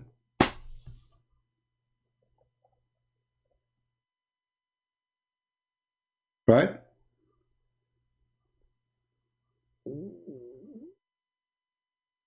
Go, macho man. I just called you. Everybody is laughing at you. You are still in the don't disturb mood, you coward.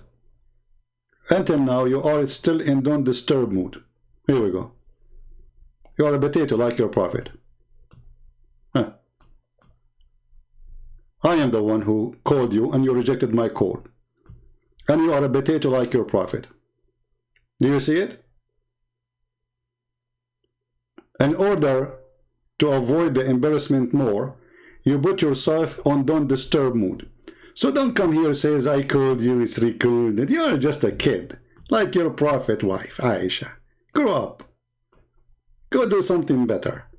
Spend your time drinking camel urine. Get out of here. Let your dad talk to me. All of you are heroes. Christian Prince running away from you, but I am the one who's calling you. Brother, Christian Prince running away from me, brother. You remind me of this guy with his name, Nader Ahmed.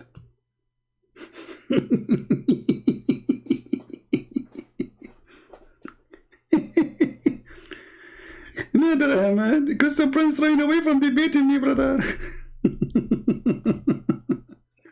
And when we called him, he said to me, I have to go. Like, where? Nader Ahmed, where are you going? I need to go. Like, what happened? You got him busted. Go to the porn section. This is why you call yourself macho man. Porn guy. Go around to the porn section and tell them what Mimi Hijab he taught you. Can I suck your wife tit? Just try it. I think it might work. Practice Islam, brother. This is what the Prophet said. If a woman, she want to enter upon a strange man, she have to suckle him and give him her tits. Religion. This is a true religion. This is decency. This is ethic. And look, the other guy is asking the other Muslim, Bunur. He said to Mimi, he said, what kind of mannerism are these? Shame on you, Muhammad. Are you meaning Muhammad Hijab, the tit boy, or Muhammad the Prophet, the tit boy? Because both of them, they are saying the same thing, the tit boys. Your Prophet is a tit boy. So, if Muhammad was killed by the poison or not, still that prove Muhammad to be false. Why? Let us see more. In which the health condition deteriorates gradually. In the case of the Prophet, we notice that he had been in the peak of his health, and throughout the side 4 years he had no unusual health complaints. He would participate in the battles to defend Muslims as usual. Right. Thus, Muhammad, he participated in the battle. Since when? Can you name for me when Muhammad he did that? When? Muhammad always in the last line, drinking black label, and you Muslim go die for him. defies any logic that his health deteriorated suddenly and he died of a poison he had taken more than 4 years ago, despite the fact that he enjoyed good health throughout that intervening period. Right, he enjoyed good health. Secondly, but the Prophet of Allah, he used to send him report every day. I am very good, strong, brother. If we accept that the Prophet, peace be upon him, and his pure family, and this is here what is important, listen carefully. If we accept that Muhammad was killed by a Jewish woman, what will happen? What the consequence? Listen carefully. consumed that poisoned food, it will be a proof of his not being a true prophet. See? May Allah forbid. See? This is because it was the Jews and the women who wanted to put the Prophet under trial See? by means of their scheme. Is he truly a prophet who gets revelation from Allah?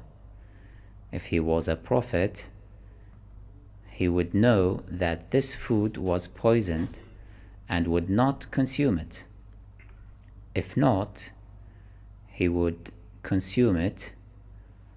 Authentic hadiths provide that the Prophet, peace be upon him and his pure family, knew it and did not consume the food. He admonished his retinue not to consume it either. This was one of his miracles, due to which the Jewish woman was so impressed that she converted to Islam.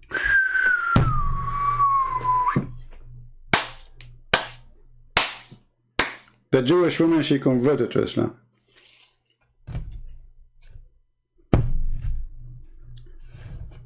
The guy, he ate it. And by the way, the hadith, some hadith, they say that the goat spoke to him. The goat, she's cooked in front of Muhammad. The goat said, "Man, don't eat me. I have poison."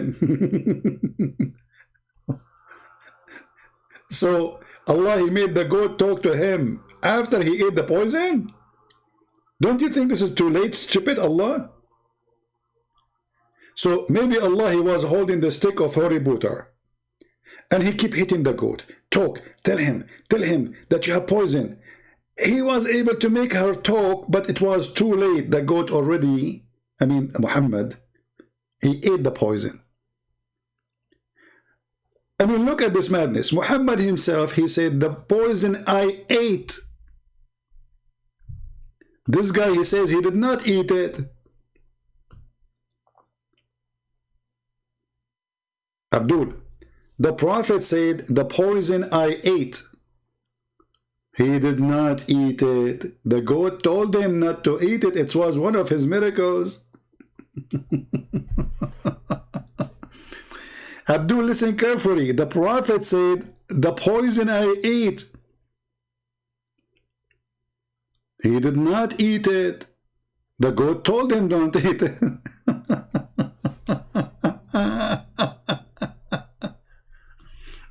So the one who asked the question, if Jesus could not save himself from the Jews,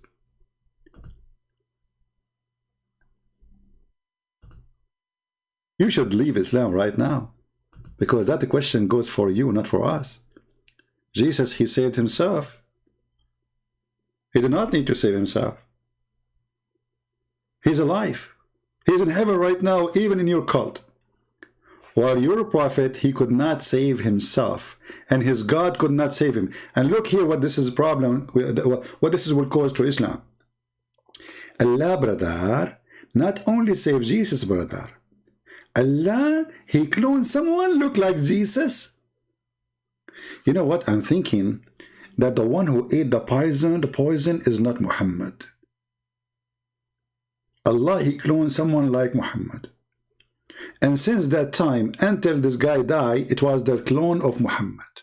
What do you think, brother? Because Allah is so good in cloning. If he clones someone look like Jesus to save Jesus, why Allah don't clone someone like Muhammad to save Muhammad?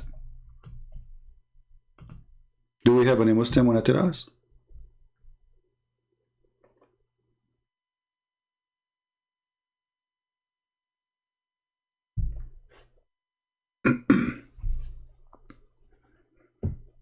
We made a video a while ago. It says Allah, he made Jesus look like Jesus.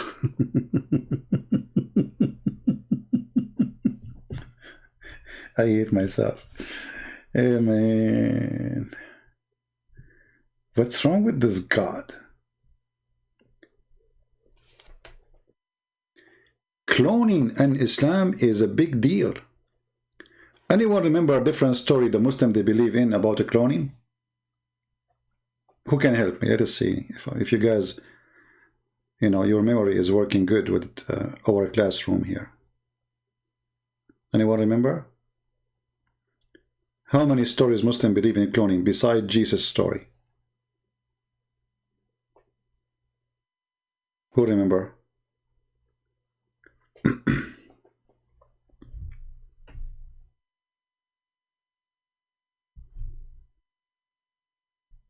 Anyone? Okay, let me open some reference for you. Do you remember the story of Solomon? Solomon, when he went to the bathroom,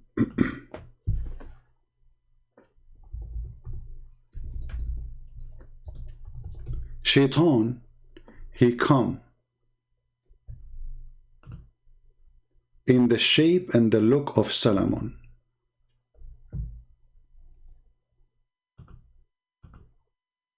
And Allah, he made Shaitan do that as a trial for Solomon.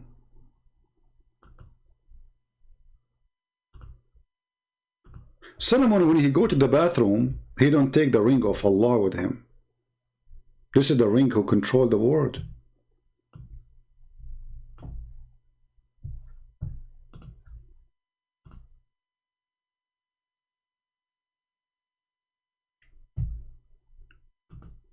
So each time he go to the bathroom, he gave his ring to his wife, and her name is Loktos, Jarada. Shaitan, brother. He come to the wife of Solomon while Solomon was doing poo-poo. And look at the poor Solomon now. Think about it. Solomon now in the bathroom is squeezing it. You know? And the Shaitan, he came to his, look how cheap the Shaitan is. How filthy. I mean, he's taken advantage of the poo-poo of Solomon. In the time of poo-poo. Solomon is squeezing it. Shaitan is taking it.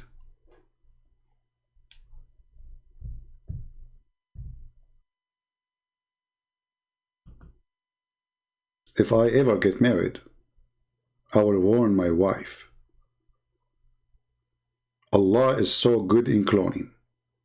So if somebody come to you and he asks you for my ring, which I don't have, never give it to him unless you examine this is me.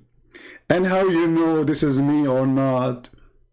She will say, you will say, are you sure, Abdul? Bingo. If I say that, it is me. This is the password between me and you.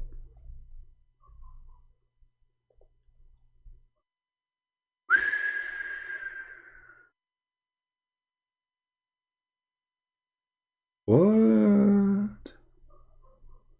What? Let us see the story of the ring. Hold on.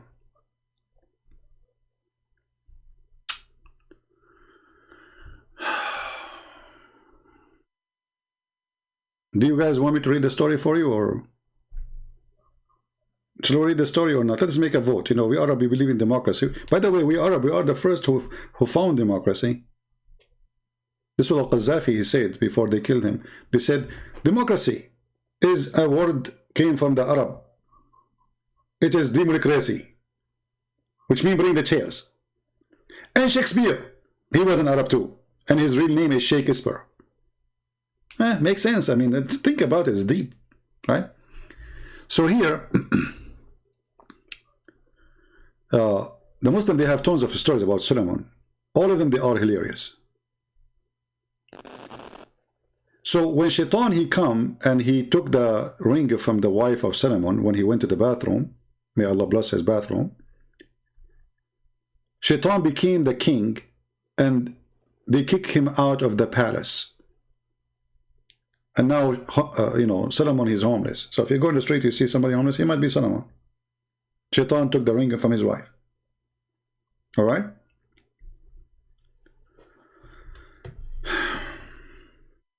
Guys, are you bored? How many of you is bored of me? Today I did live, how many hours? The Muslims, by the way, is forcing me to come back. I say I'm done for today. I say like 1 hour, 2 hours, 3 hours. And then I say, okay, I'm done, you know? And then I come back and I see a Muslim making a crazy comment and he's making me so excited.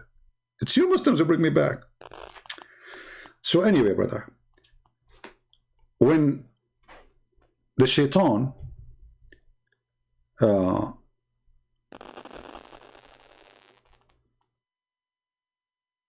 he cloned himself and he made himself look like Solomon. And now because he looked like Solomon, he slept with the wives of Solomon.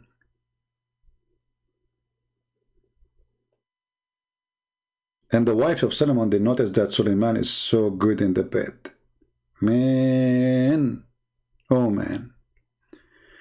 And they start being suspicious. What happened to our husband? At that time, brother, there's no Viagra. I mean, the guy, suddenly, he is non-stop. He's like a gun. Like, so they became suspicious about their husband. Then they told the elders of the kingdoms. And the elders, they decide that this cannot be Solomon because of his penis. I mean, do you see how your penis can destroy you? I told you, Shaitan, don't use the full power of your gun. If you don't use it full energy, the wives will not notice anything. You look exact like Solomon, and you can be Solomon until now. But the stupid, he uses gun. He go to the bedroom, and right away, women after women, boom, boom, boom, boom, boom. He's Satan, take a break, man. You will expose yourself. They will notice that this is not the power of a human being. So the man, he used to do it like once a month, not 1,000, women in 5 minutes. Stop being a rabbit, man. But the rabbit Shaitan, he could not. I mean, he's Shaitan. What do you expect? Shaitan, brother, Shaitan. So they notice that he is so good in sex, and then they kick him out, and then Shaitan, he threw the ring in the ocean. And then when Shaitan, he threw the ring in the ocean, a fish ate it. And then when he went back home, after, like, how he get the fish, hold on, we have to make a story here. According to them,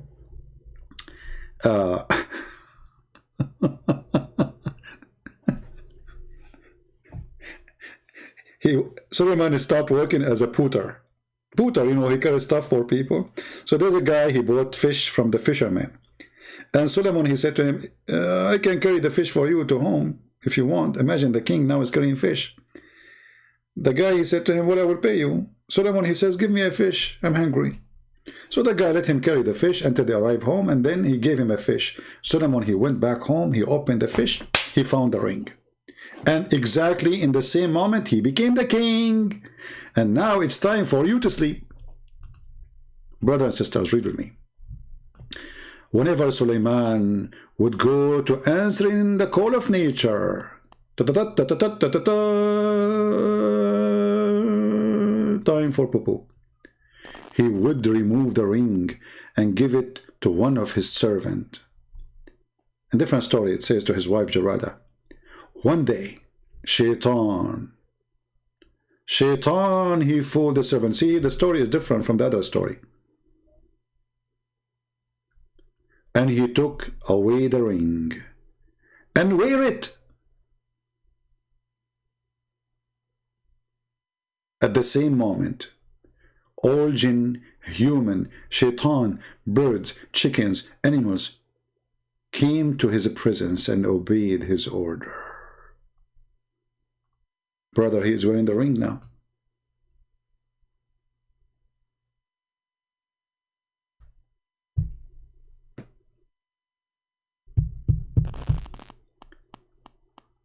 I don't know why I cannot get this ring.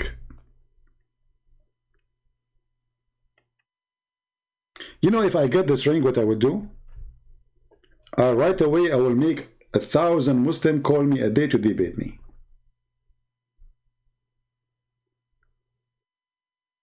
So now the guy, he wore the ring, and suddenly chickens, birds, potato, tomato, lizard, genie, human, all of them, they bow in front of him. He had the ring, brother. And brother, science, brother, he got the ring.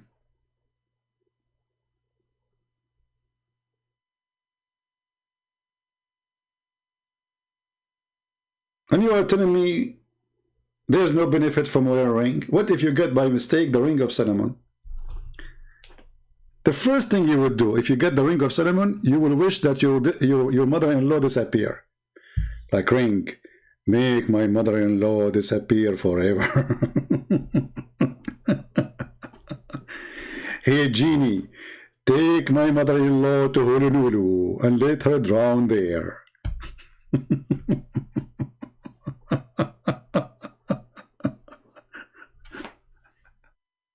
This is Islam. And they say to you Quran and Science, and by the way, Solomon,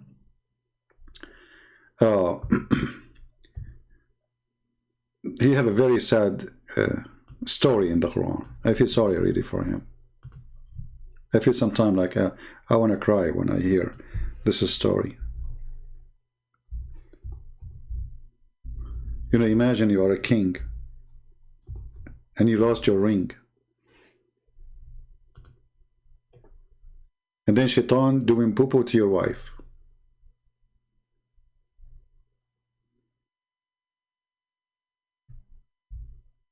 And then, brother, you die standing on your stick.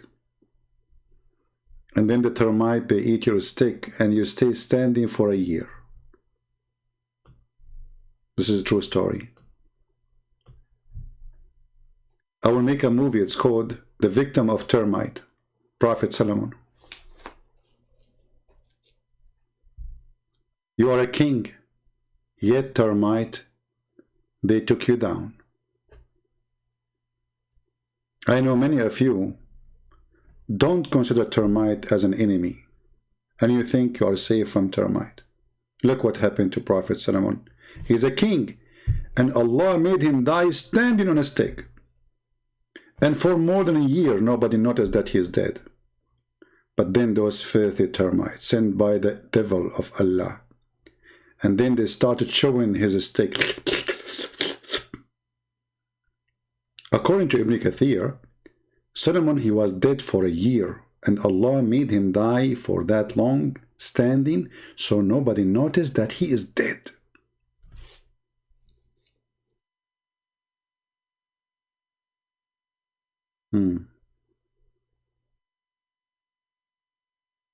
Hey guys, any one of you notice that I am not alive? Oh no, the Geigo is a different story. This is after he died. No, the Geigo is a different story. The Geigo is about Abraham. That the lizard, he blow fire at Abraham. You know? Yeah.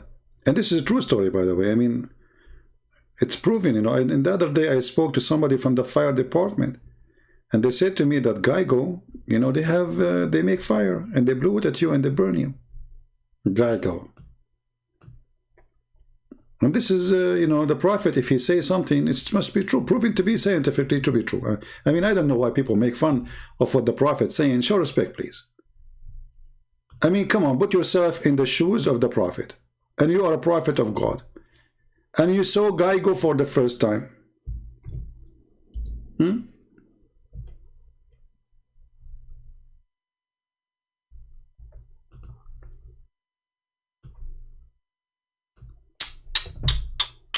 Another sad story.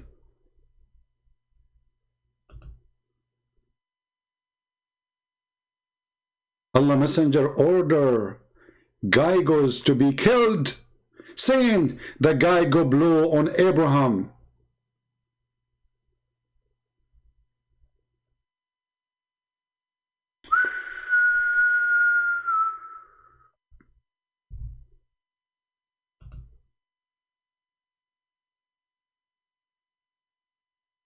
This is why the prophet, he ordered to kill them. They are evil. They try to kill Prophet Abraham. And the prophet said, the one who kill a Geigo from the first hit, Allah will give him 70 times reward. I'm good, very good in shooting, by the way. I mean, and the other day I was shooting, and then there is two women next to me shooting too, and then I shoot only 11 bullets. I found 22, I think, or something like that in my paper. It's a miracle, brother. I mean, do you see how good I am? You shoot only 11 bullets and then you find like 20 something. Thanks to Allah and the good aiming of the two men next to me. They are so good in aiming. To the point their bullet is in my paper, not in their paper. Unbelievable. You know, so I think because I killed a Geigo on that day, Allah, he gave me reward. To the point I shoot 11 bullets and I get 20 something in my paper. Alhamdulillah. So this Geigo, who he tried to kill Abraham, is an enemy of Allah. And there's a big reward for people who killed the Geigo from the first bullet, brother.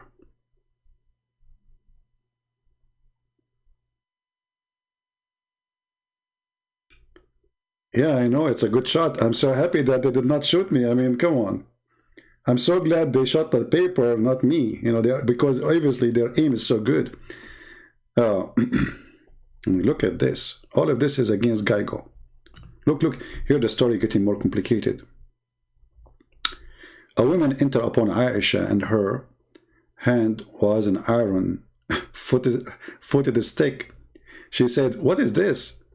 Aisha, she said, "This is for those Gaigos, because the Prophet of Allah told us that there was nothing that did not try to extinguish the fire on Abraham."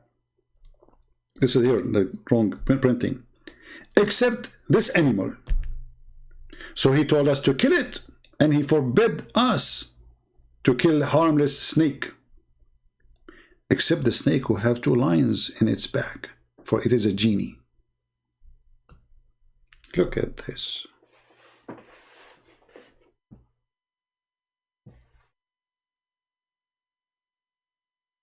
Do we have any Muslim want to say something?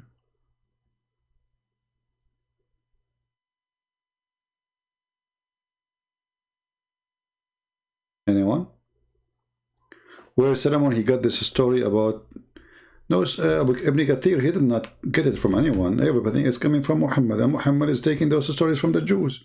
See, those stories the Jews, they tell to their kids. The foolish Muhammad, he take it seriously.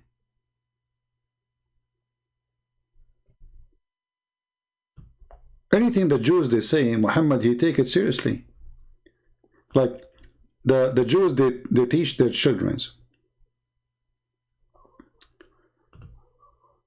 Let us go here, hold on.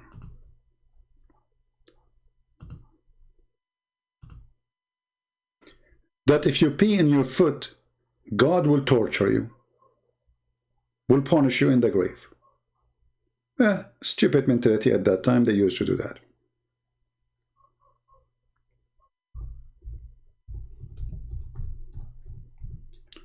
So once a Jewish woman, she entered upon Aisha again, and she told her the most of the torture of the grave is because of camel urine. Muhammad, he heard the woman, she's saying that, and since then Muhammad never stopped saying, "I seek refuge from Allah from the punishment of the grave." But before that, he never mentioned this prayer. Until that Jewish woman, she said that story.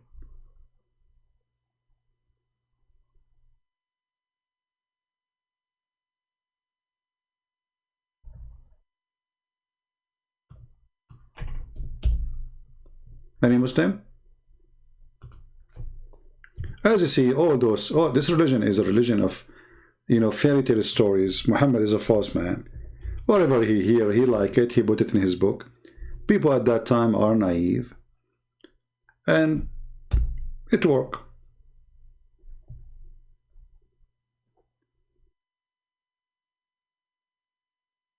It worked.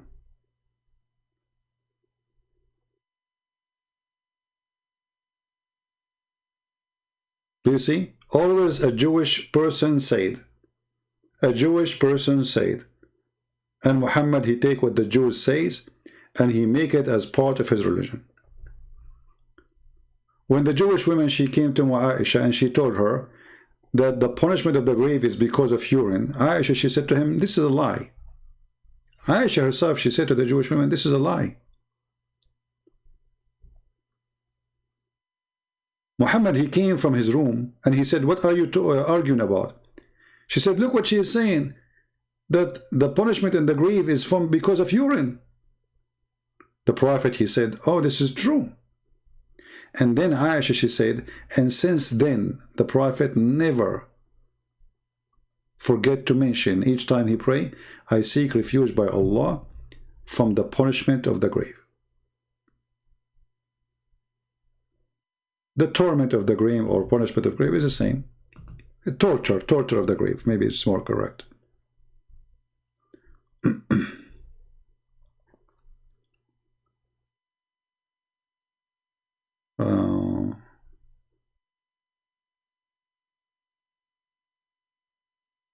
Anyway, we can find the hadith, and I'm just trying to find the story, all of it. I don't want to flip in front of your eyes and hurt your eyes. Do we have any Muslim here want to say anything?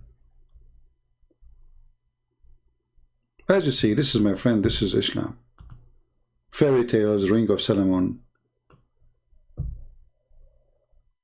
Actually, one of the funny stories I like about Solomon, the Muslim believe in it, that Solomon,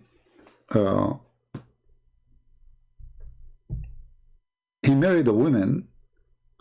Her father is a human. Her mother is a mermaid, or a genie mermaid. If there is any woman she's like that here?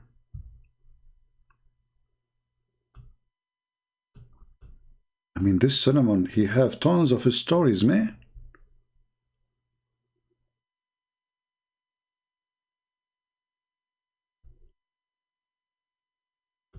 What happened is that there is a guy, he is a minister of a king.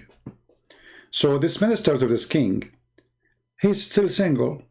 So one day he was like somewhere, and a man, I said to him, I don't know, like he's buying something. So he said to him, why you don't give this to your wife? The guy, he said, I don't have a wife. He said, why you don't marry? He said, my king is very filthy. He forced the wives of his ministers to sleep with him. And I will not accept that, so I'm not married. The guy, he said to him, why you don't marry my daughter? He said to him, but I just told you the king will do that to her. He said she cannot, because my wife, she is a genie, and my daughter is half genie. The minister said, that's it. Finally, I found my half spouse. And he married the mermaid. And then when the king, he learned about him that he married very beautiful women, the king, he took his army and he went to his house to sleep with the wife. And then the wife, who she is half genie, half a human, she told him, king, why you want to enter with your army? Come inside alone. You are welcome. The king, I mean, come on, he's a king and she's a woman. So he got alone inside the house. And the wife, the half genie woman, she took her shoes and she was wearing high heels and she chopped his head, and then she took the head and she threw it from the window.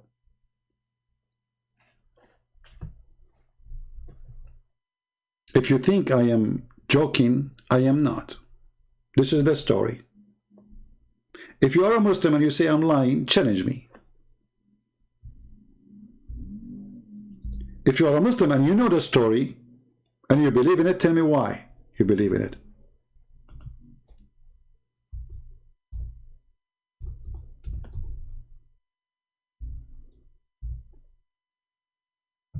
When I say to you, you have to be careful with women, I mean it. Especially if you see a woman, she is wearing high heels. Brother, it's proven scientifically that they are dangerous. A king with hundreds of thousands of soldiers, he could not handle a shoe with high heels of a woman. She chopped his head with it. And you are asking me why women, they wear high heels? And you are acting as you do not know.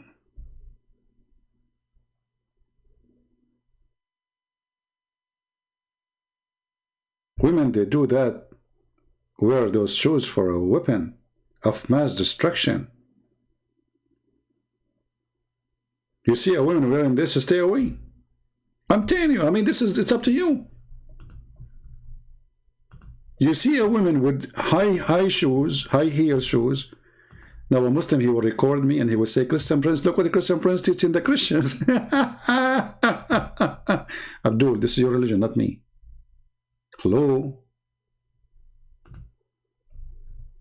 Abdul, don't be a hypocrite, cut and paste. And look at this, man. I mean, this is dangerous. What she's doing there. What?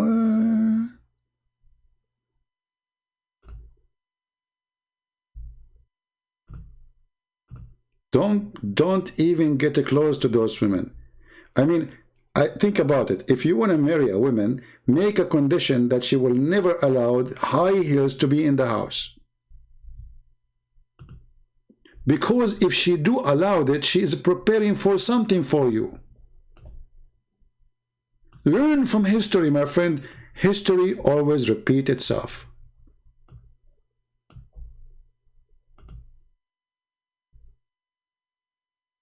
I'm very careful.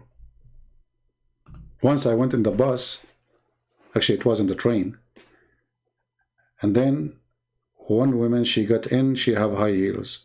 Second woman, she got in, she have high heels. Third woman, she got in, I have high heels.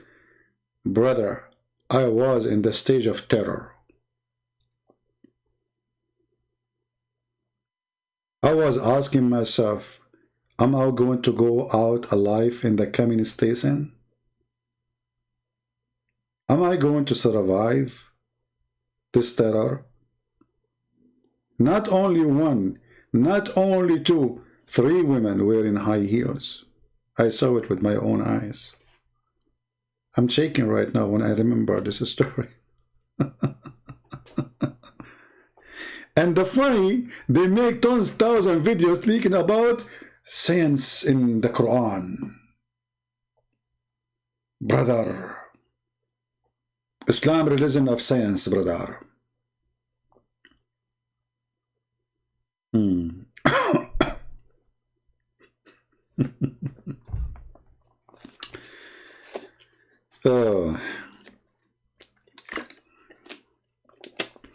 What do you mean what's wrong with high heels? We just told you the story. The wife of the king, the wife of the minister, who she have a daughter, and later Suleiman, he have her as a wife. She's half genie, my friend. And she killed the king. What's wrong with you? By her shoes.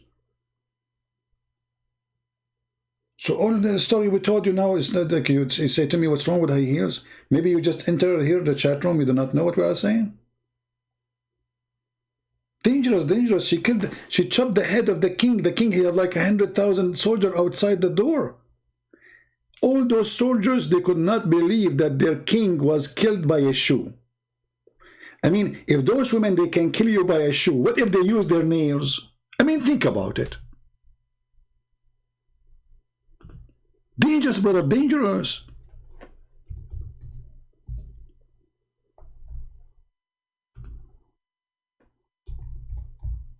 When you see a woman with high heels,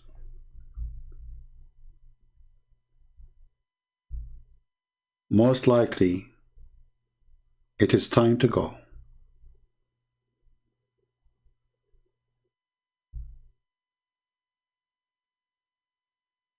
I know you are sad now. Many of you like to see women with high heels. From now on, you will reconsider. Before you were ignorant, and now you know. It's okay. Take it easy.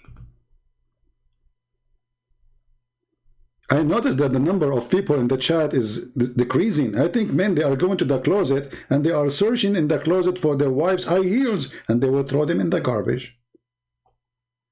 I don't blame them. They are worried for their life. You're a man who want to sleep next to this woman and she have maybe 20 high heel shoes in her closet. Imagine she have like 20 guns in the closet and you are sleeping in the same room. And you are asking yourself, is she going to use them on me? Or to protect me? This is why Shakespeare, very famous Arab sheikh, his name is Sheikh Esper, he said, to be or not to be, that is the question. He was talking about the high heels specifically, which means to be killed by high heels or not to be killed, that is the question.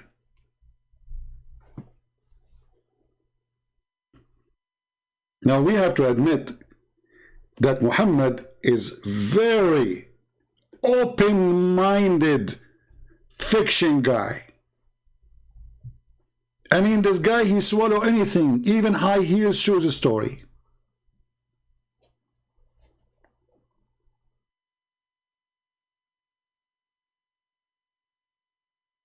Do we have any Muslim who have anything to say? Okay, forget about the high heels now. Enough terror.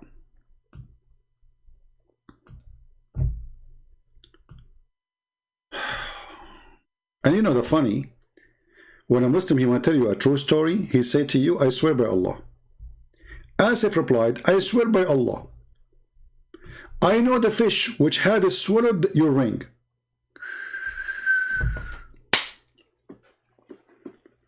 This is a different story now. A guy, he is telling Suleiman, I know the fish which swallowed your ring.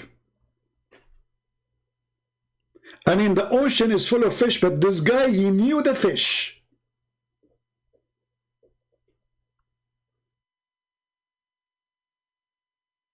Brother,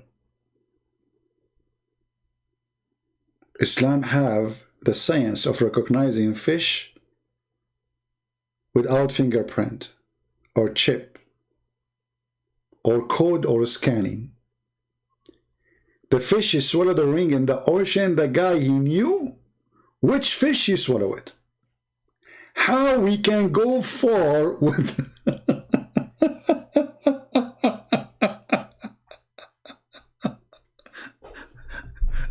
I better go. Otherwise, I might...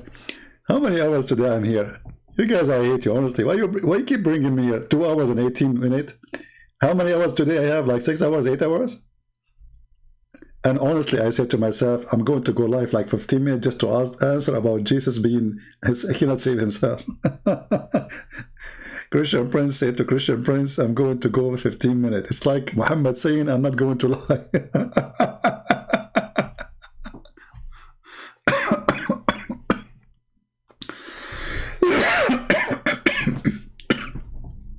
Excuse me.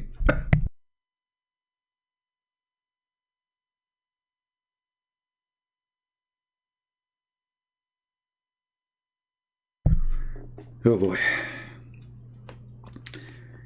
I cannot breathe. Sometimes I have allergy, you know. Sometimes and this laughing is making me. Oh boy, it's not easy.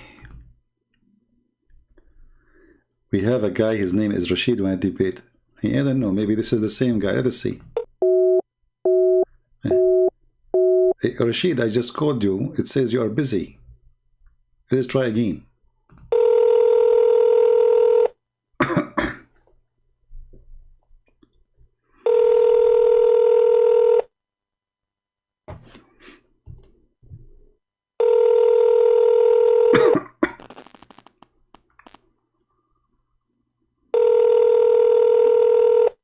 Are you going to answer, Rashid? He's calling me coward too. I'm calling him, he called me coward.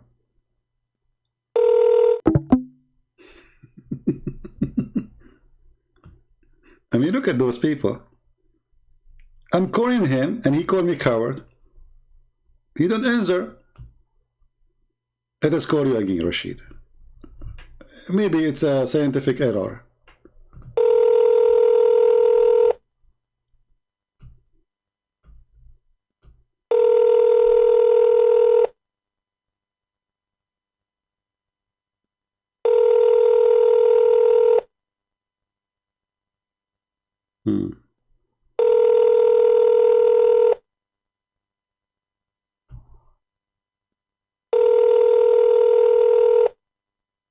Okay. Potato.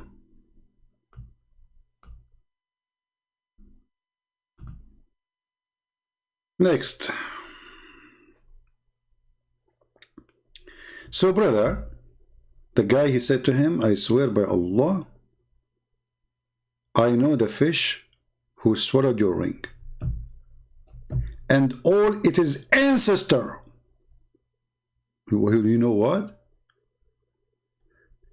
You know the fish who swallowed the ring and all its ancestors?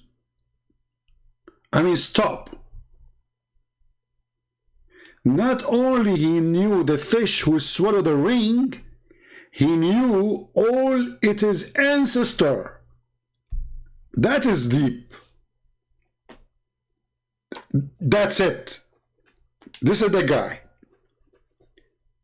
Hey, brother, I just catch a fish in the beach, brother. Do you know who she? Yeah, I know her. I know her father. I know her dad. I know her mom. I know her kids. I know the whole family.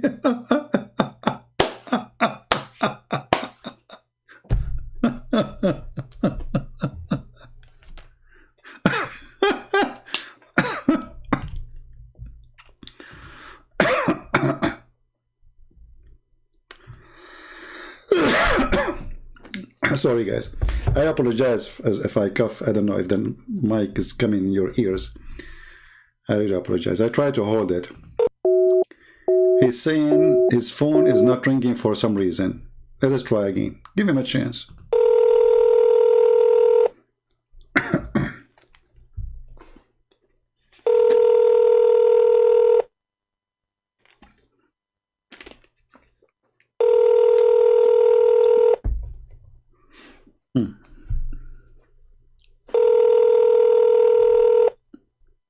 But what I would do, my friend, your phone is ringing, you're saying it's not ringing for you. Go restart your phone and text me back. We will do it one more time after you start, you will see. So guys, I know, I swear by Allah, I know the fish which is had swallowed your ring, and it is all ancestors.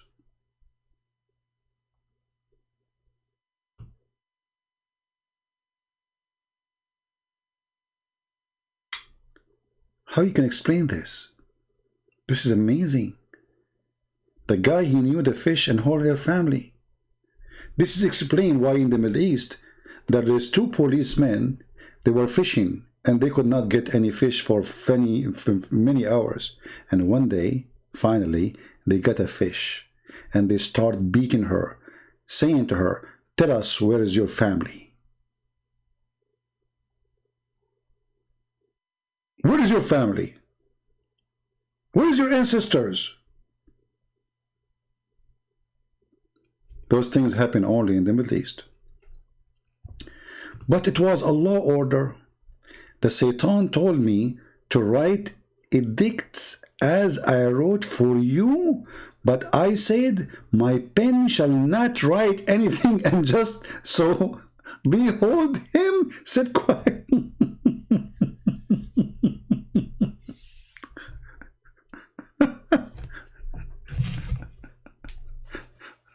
I'm going to go crazy.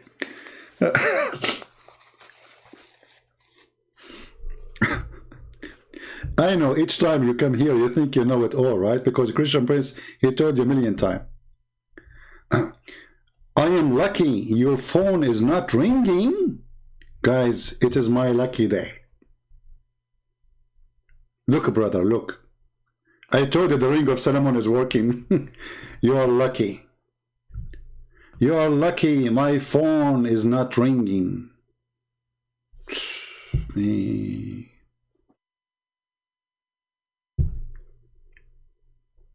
Do you see how luck works? My friend, I am not lucky because I want to talk to you so we can laugh more. Let me try one more. I think you are refusing to answer, claiming that your phone is not ringing because it doesn't make sense. Let me call again. See? Rejected. Abdul, do you see it says rejected?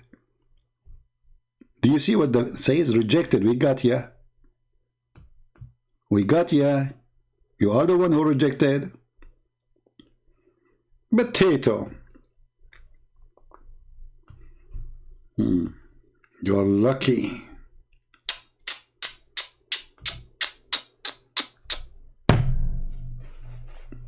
I'm lucky. Well, I am lucky and you are Lucy. With high heels, but you call yourself Rashid, claiming to be a man. So here, brothers, sisters, we see how amazing the stories of the Prophet. And look, I therefore kept quiet. But oh, Sulaiman, why do you boyfriend the hippo?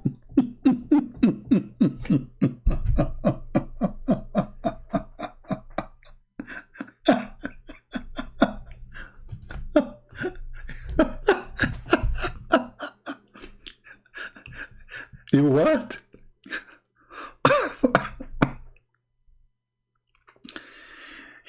You befriend the hippo? This is what Sulaiman he did. Disgusting person. Let us look at the friend of Sulaiman, brother.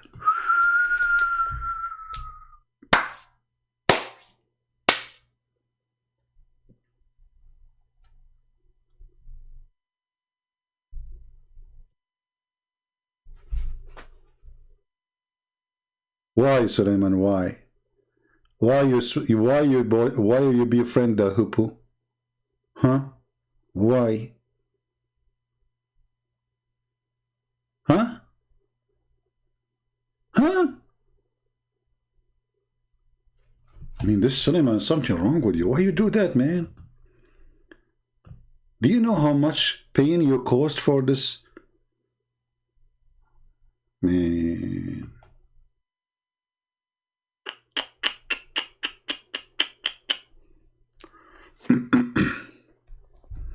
And by the way, do you know who's talking in this story? His name is Asif bin Barakhiya. He's a prime minister, and in whose favor Allah has said and took that some knowledge is given to him.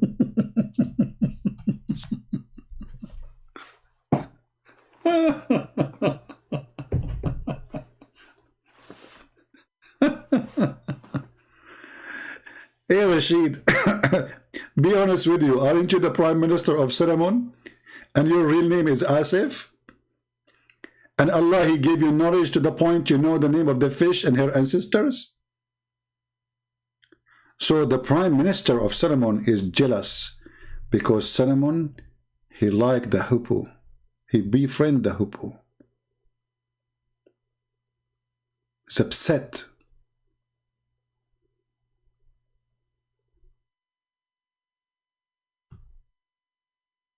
Kharabarawa wept. What? Hold on.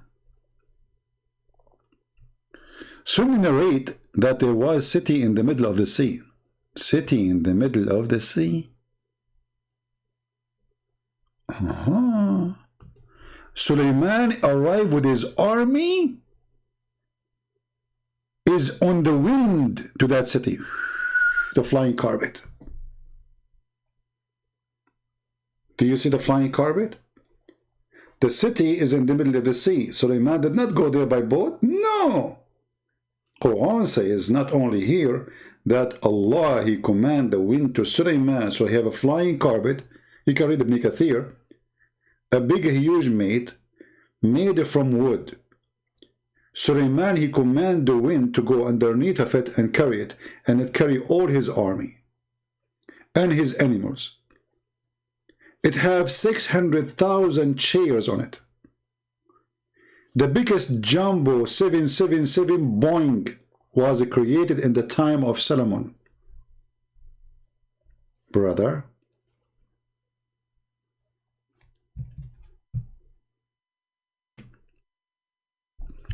He conquered the city and killed the king.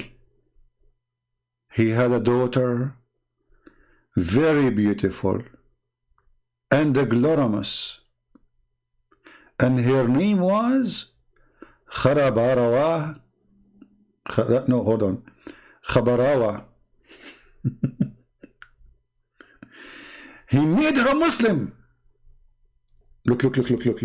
He made her a Muslim, and he married her.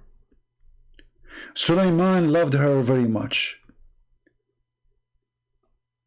Kadarabawa or Kabarawa wept for her father much. So Sulaiman ordered Shaitan to make an image of her father.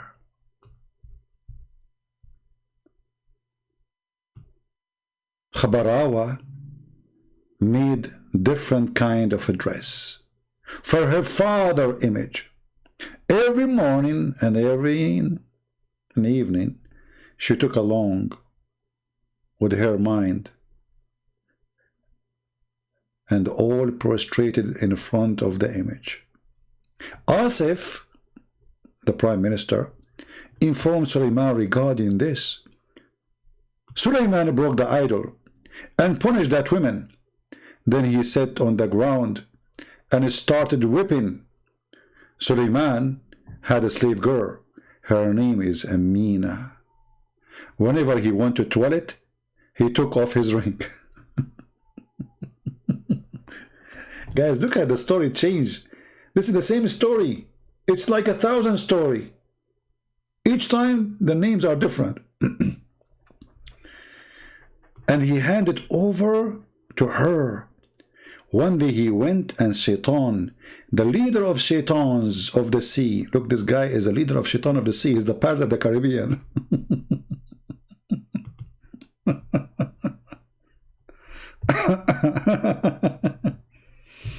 Let us see. Rashid is saying to me, he reset his phone. Let us see if it's going to work. Let us hope. Maybe, you know, maybe he's honest. My friend, it says rejected. Anyway, let us see.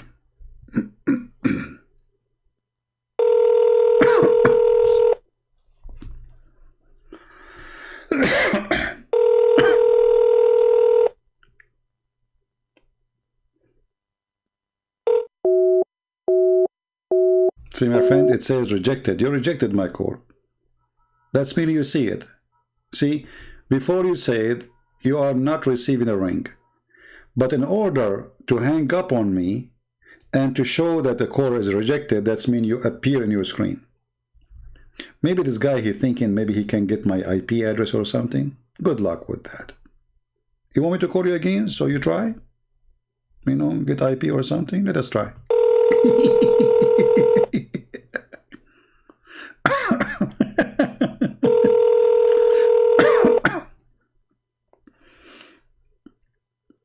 One more time. After that, I'm not going to call you. I have no time for kids.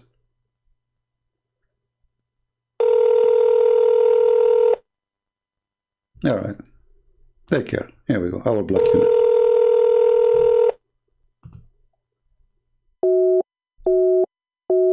All right. Now time to block you. That's it. You're wasting my time.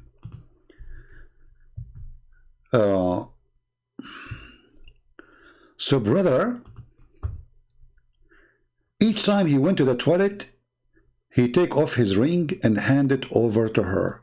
Here, you know, I mean, ask yourself a very simple question, brother.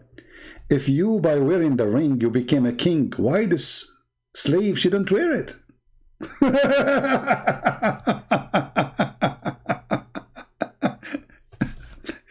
If the ring make you the king. Do you see, guys, how the story is stupid? If wearing the ring will make you the king, and now Sulaiman is giving the ring to the woman, the slave, all what she need to do, she will wear the ring and Sulaiman will become her slave. Like, what the heck? Like, what? Genius. The one who come with the story is genius. One day, he went and Shaitan, the leader of Satans of the sea. Look, this is not the Shaitan of the land. This is a part of the Caribbean. He came with the face of Solomon. Ah, see? I told you, cloning. Allah, he cloned Jesus. Shaitan cloned Solomon. I mean, who knows? He cannot trust anyone in these days because the cloning is very easy. You go to the bathroom, your husband is there. You come out, you find Shaitan, he looked like your husband. And you ask him to go with you to the bedroom. And your poor husband taking a shower. You have no idea what's happening. And then your wife, she says to you, honey, there's somebody in the shower. Shaitan, who is with her. He will say, oh, don't worry, I left the water open there. And the wife, she have no idea that this is Shaitan who look like her husband. evil. So he came to her with the face of Solomon, and he took the ring, and then he went and he sat on the throne. All the jinn and the human and the animals obeyed him. Sulaiman's face changed. When he came to Amina and asked for a ring, she did not recognize him and secluded him and pushed him away. What? He already took the ring. What are you talking about?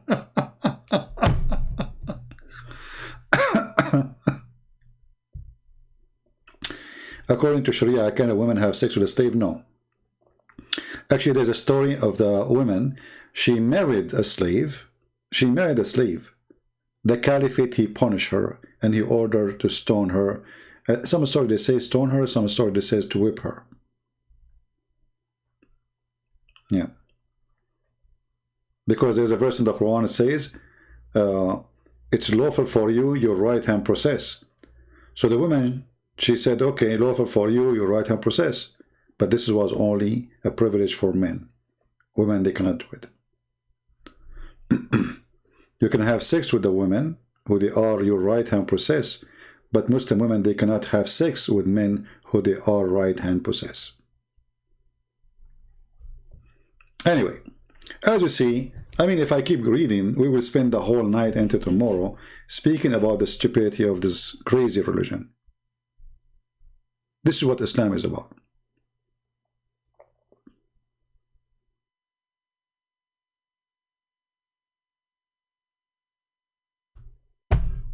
Afterward, Shaitan threw the ring in a river. You see, here the story is different. Here the story is a river. A different story is a sea.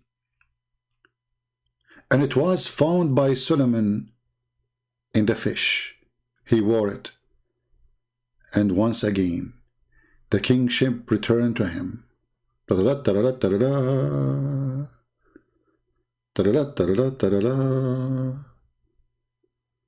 And brothers and sisters, Solomon become a king again. Takbir! Takbir! This is Islam. But anyway, I find it more interesting the story of Suleiman when he died standing, and he was standing after death for a year, and until the termite ate his stick and he fell down. I find it more interesting. Especially this is in the Quran. So Muslim cannot say this is a story we don't accept. This is Quran.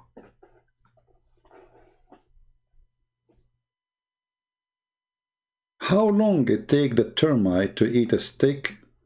You know, like, this is a king. He is holding a stick made of wood. So I'm assuming it is the most strong wood ever, right? This is a king. I mean, they would give him a cheap piece of wood. Do we agree? A king holding a piece of wood, a stick, staff. How long is going to take the termite to eat the stick? Ishmael, are you down to have a peaceful debate? Ishmael, aren't you the same person, Rashid, who I just called? Because you want to play games with me? I just call you, you reject the call. Let us see.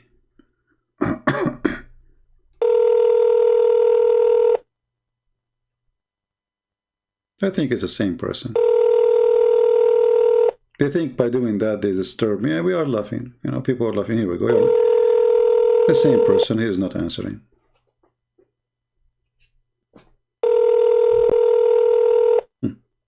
Very nice people. See? You are not, you know, people are laughing. You know, you just give us a form of comedy when you try to do this. I mean, why you are saying you want to debate me when we call you don't want to debate? People are laughing. It's okay.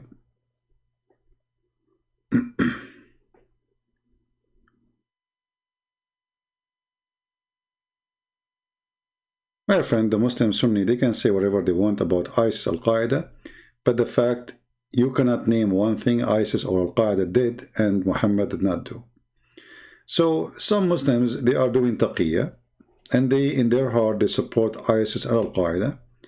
Some Muslims don't agree with them for a very simple reason. They are not following Islam. You know, the Qaeda themselves, they call those people munafiqeen, hypocrites. Like, you know, the king of Saudi Arabia is fighting Al-Qaeda now. Why? He was supporting Al-Qaeda in the beginning. The same group, the same idea, the same belief. So how come in the time of the war with the Soviet Union you support them and now they are not good Muslims? Simply, when Osama bin Laden he established Al-Qaeda to fight Soviet Union, the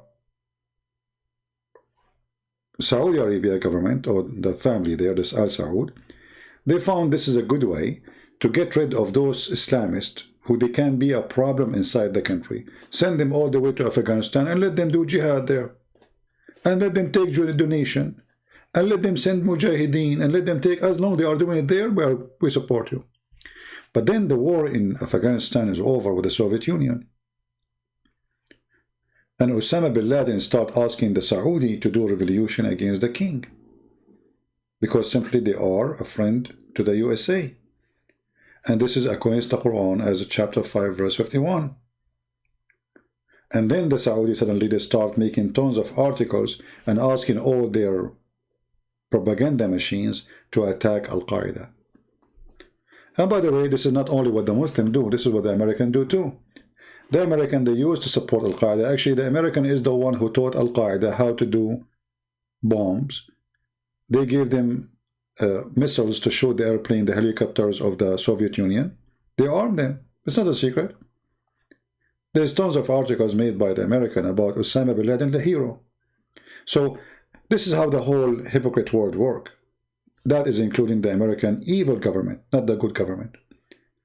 When Osama bin Laden or his like, they are dogs biting for us, they are good. If they bite us, we kill them. And the greatest example is Trump. Trump, he was a president for 4 years. Trump, he did not shoot a bullet at Al-Qaeda in Syria. There's more than 50, at least 1,000 fighters in Syria, protected by Erdogan. How come Trump, he did not recognize the risk of Al-Qaeda no more? Because they want them to be there, because if they are demolished, Syria is under the control of the Russian for good. But having Al-Qaeda there is not going to give the Russian the full comfort to control the whole country. You see the point? So they said to themselves, why we want to finish Al-Qaeda there? Let them fight the Shia, let them fight the Assad, let them fight Russia, and not only that, we will go blind and we will let Erdogan sponsor them. This is the dirty politics, which is always run by Her Majesty USA. You know? The end of war in Afghanistan, my friend, there's nothing would end the war in Afghanistan. Those Americans are just fooling themselves. They're, you know, this is a business, my friend. You see, it is a business. The war in Afghanistan never was a war, because Osama bin Laden is gone from a long time ago, and you have no business there. If a Taliban they make a form to threat you, you can bomb them in 2 seconds. You can actually destroy the whole country in 2 seconds. You do not need to keep an army there. Like now, you leave, so you can shoot missiles from Washington, D.C. all the way to Afghanistan without sending one soldier. So they should take the army long time ago back, but it's a business, pure business, nothing personal, right? So if you think they are there to fight for freedom, what a freedom? The government of Afghanistan right now is more evil than Taliban. If somebody preach the gospel, they arrest him. There's a guy who was going to be executed by the government which we support. This guy Karzai, big corrupt person who's sponsored by USA. In his time, a person who is from Afghanistan, he became a Christian. They put him in jail to be executed. And then the one who saved him is not the American, is not the French, it was the Australian Prime Minister. The American, they were watching, imagine. A person will be executed in front of their eyes just because he become a Christian, and the one who will execute him is the one we pay his salary. That is the truth, my friend. So they say to you, we are there to sponsor the freedom. What a freedom? All of them, they believe in killing Christians and Jews and Hindus. This is Afghanistan. You are just fooling yourself. You are fooling yourself and fooling your citizen and wasting your money. They spend trillions of dollars there for nothing.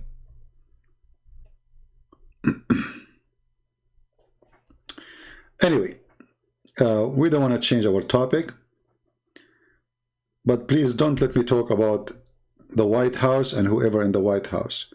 All of them, they are trash, garbage, liars, hypocrites. They go blind when they want. They open their eyes when they want. They speak about a human right. They remember a human right only if you are not their puppy. If you are their puppy, oh, you can do whatever you want. When Saddam Hussein was fighting the Iranian regime for 8 years, Saddam Hussein was a hero for us. But all of us, we knew that he is a criminal, this guy. All of us, we knew.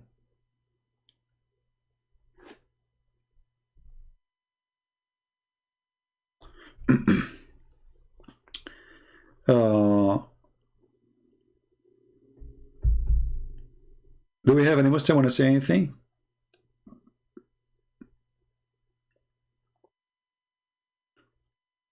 Anyone? Okay, did we enjoy our time today, guys?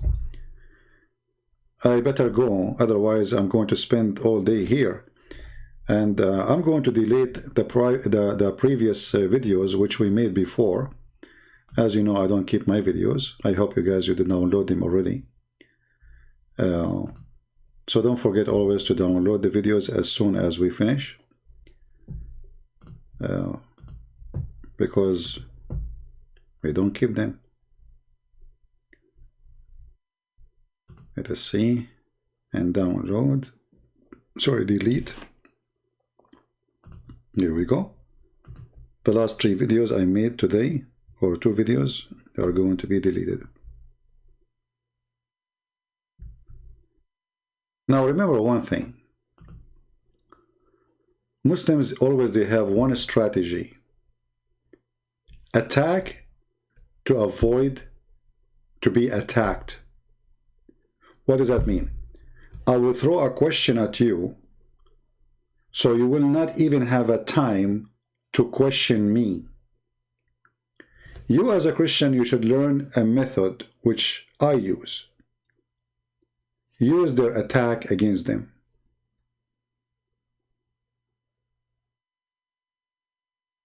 When a Muslim, he says to you, the Bible is corrupt, don't start defending, we have manuscript, and you don't do that. Use their stupid book to get them busted.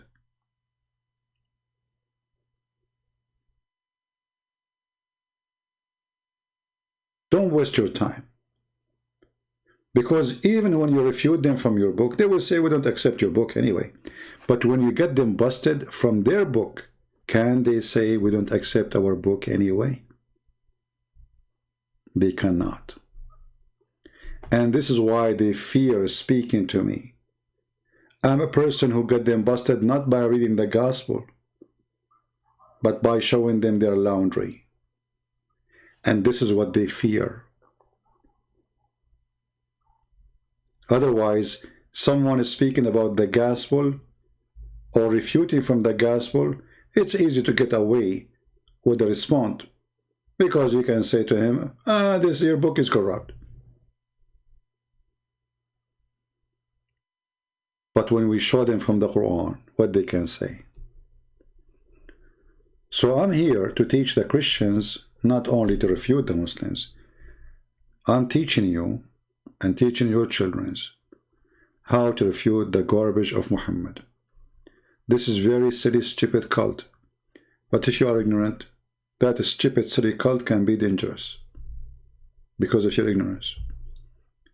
See why people are dying because of Corona? It's a small, tiny virus, but we do not know how to kill it. I mean, imagine little virus who cannot even see. How easy to kill it. If you put your finger in it, we will smash it. But little virus can kill you because you are ignorant. Look at your body, how big you are, and look how small the virus.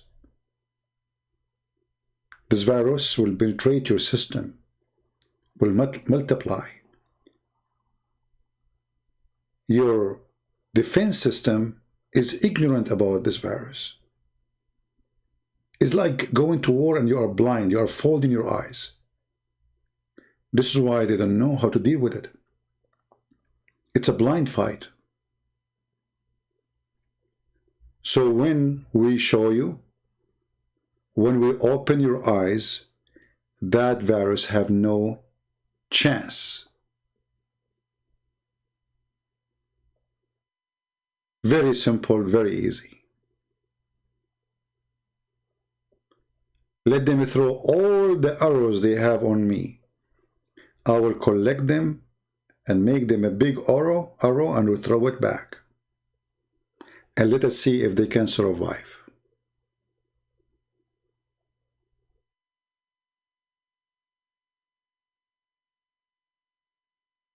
And even though by now I'm tired and I need to go, one last chance for Muslims, if there's any one of them would like to debate me or to prove me wrong. I don't want to call it a debate because none of you is really, can be considered something to debate anyway.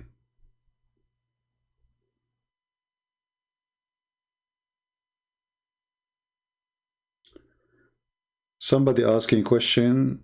If you have a question, ask it in the chat, not in Pal Talk. But for this time, I will let it go. How is the Quran, miracle of God, revealed to the Prophet? Moses got commands, 10 commands from God himself. We do not say it's a miracle. No, the Muslims, they don't say it's a miracle because it's revealed from God only, because supposedly nobody can make Quran like it. That's what they are claiming. But this argument is very funny because you will see in the Quran, Shaitan is speaking in the Quran. So, is that the word of Shaitan or Allah talking? Shaitan, he said to Allah. Allah said to Shaitan. So how nobody can make Quran and Shaitan is speaking in the Quran? Very silly argument. Same time, the Quran is full of errors, horrible errors, historic, scientific, language errors, you name it.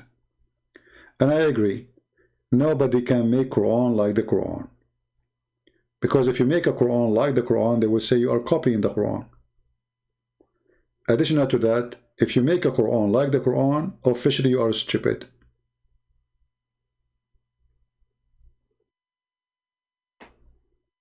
You know what I mean? You know, when the Quran, I will show you an example, even though we have to go. Nobody can make Quran, right? Okay.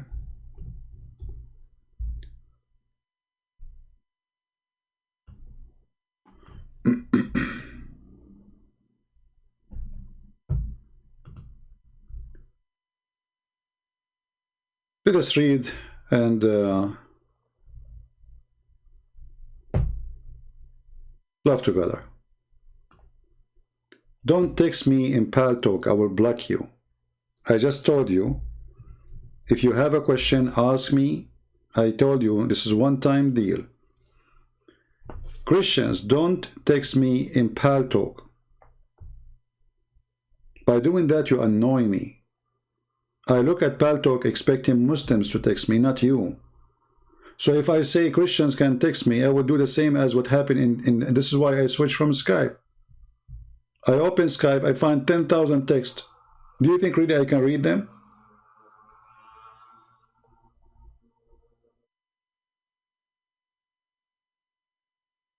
We have a chat in YouTube. Why you are texting me there?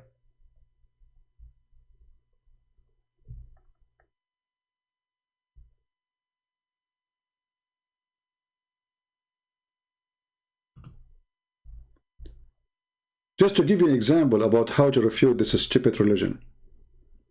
Remember when the angel said to Mary, this is the, remember, not exist in the Quran, it's between two brackets.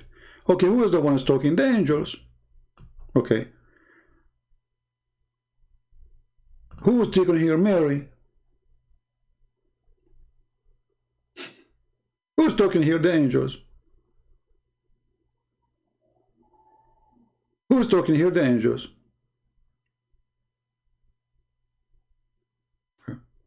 But you said nobody can make Quran. Or Mary making Quran.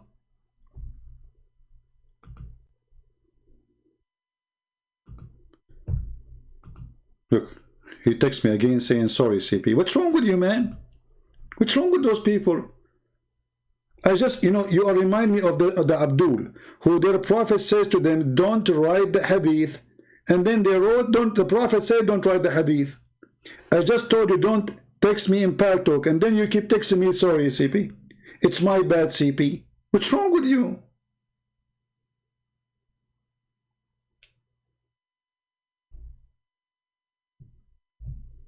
Show respect.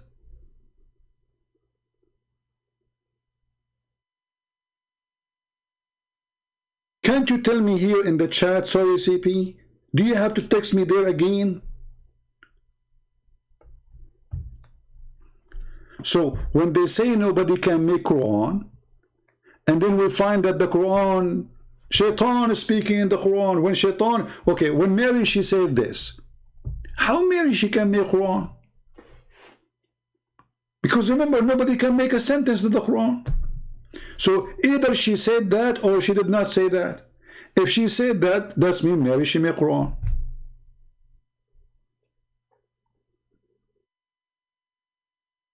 Do you understand me, people?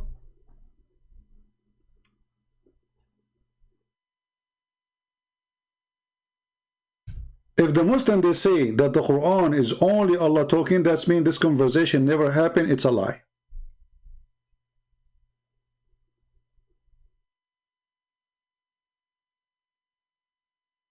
Do you understand what I'm saying?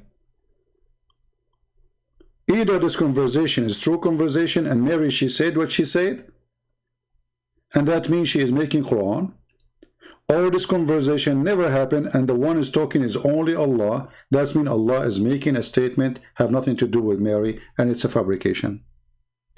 Because when you say that she said, and you say Allah is saying, not Mary, that means Mary, she did not say that.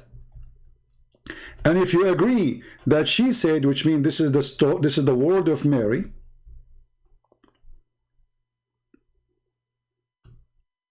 and Allah being honest about what she said, well, Mary, she just made Quran.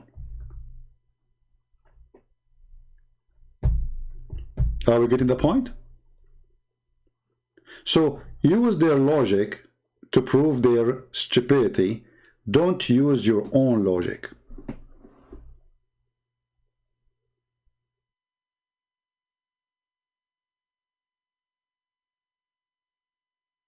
No, YouTube did not take my video. I took it down. You want to watch it? You can go and search for the same video, same title, and you will find people who download it. Look at this guy. Good work, CP. Block. Christian, they are telling me good work, CP. Thank you. I mean, if you don't tell me, I would not know if I'm doing good work or not. I mean, look at this. I don't know what's wrong with people. Should I stop going in Paltalk? Are you Muslims trying to stop me? I don't think those are Christians, maybe. These are Muslims. They're trying to be annoying, maybe. Thank you, CP. He cannot say to me, thank you, CP, in YouTube. He have to go to Paltalk. Thank you, CP. I appreciate your broken tooth. Thank you, CP. Can't you say to me, thank you, CP, here in YouTube? Do you have to go in Pal Talk and text me in the privately, thank you, CP? Good work, CP. CP, God bless you. And really, I appreciate you. What a bunch of kids. I don't know what's wrong with people. We say, don't text me in Pal Talk unless you're a Muslim. Thank you, CP.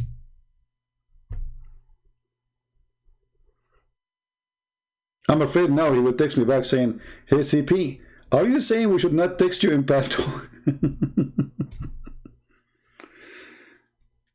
Oh, boy.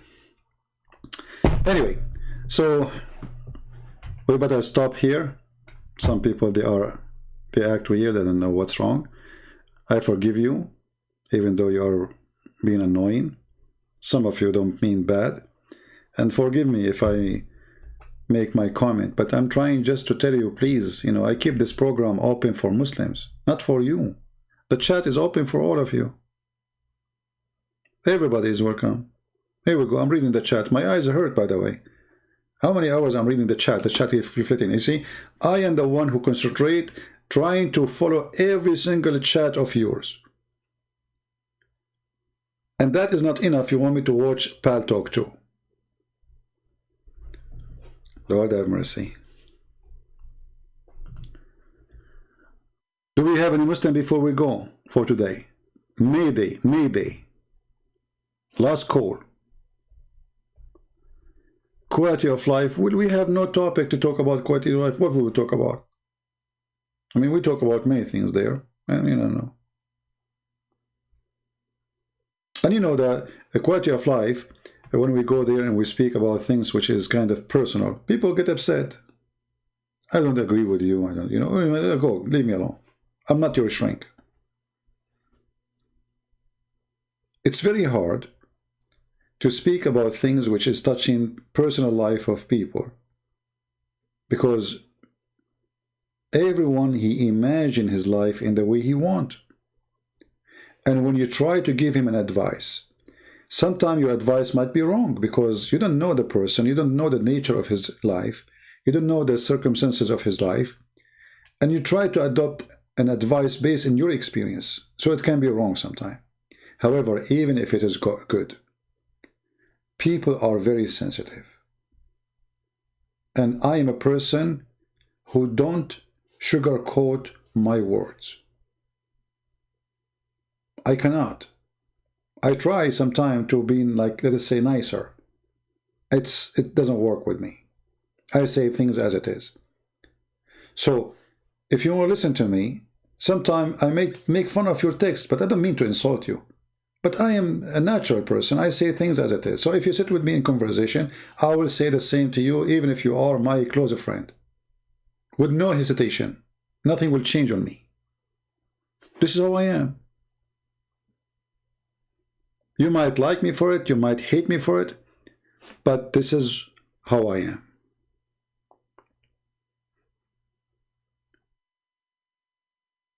So when you share people, you know, like advices, or, you know, like the other day, you know, the guy, you remember the guy who called me and he spoke about vegetation? He don't like to harm animals, so he eat vegetarian food. I said, this is silly. Somebody sent me a long email, drama. Christian Prince, I'm really disappointed. I am a silly person now because I eat vegetation. My friend, I said, this is silly philosophy. Eat vegetation, have, you know, eat grass all day long. Who's stopping you?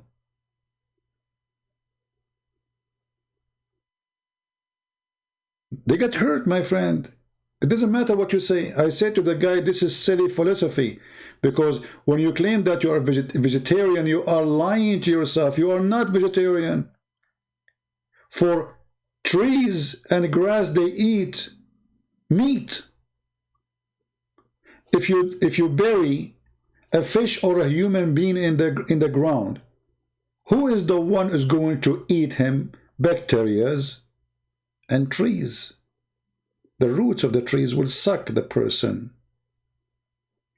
after he was composed. And actually that will make the tree go crazy. Fertilizer. So you said to yourself, I'm going to eat the tree only, I'm vegetarian, but the tree itself is not vegetarian. Do you understand me? So you convince yourself that you are vegetarian when the tree itself is not vegetarian. I know maybe you never thought about it this way, but this is how I think.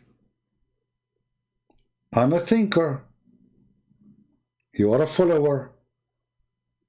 People, they told you if you eat vegetation, you are vegetarian. You are not. They lie to you. Because even veggie, they eat meat. And this is the truth. And this is why when I go and sit with people, they get shocked when I talk, because I don't think the same as the rest. I don't. My friend, we have a cycle of life. Today you eat meat and grass. Tomorrow the grass will eat you. This is the truth.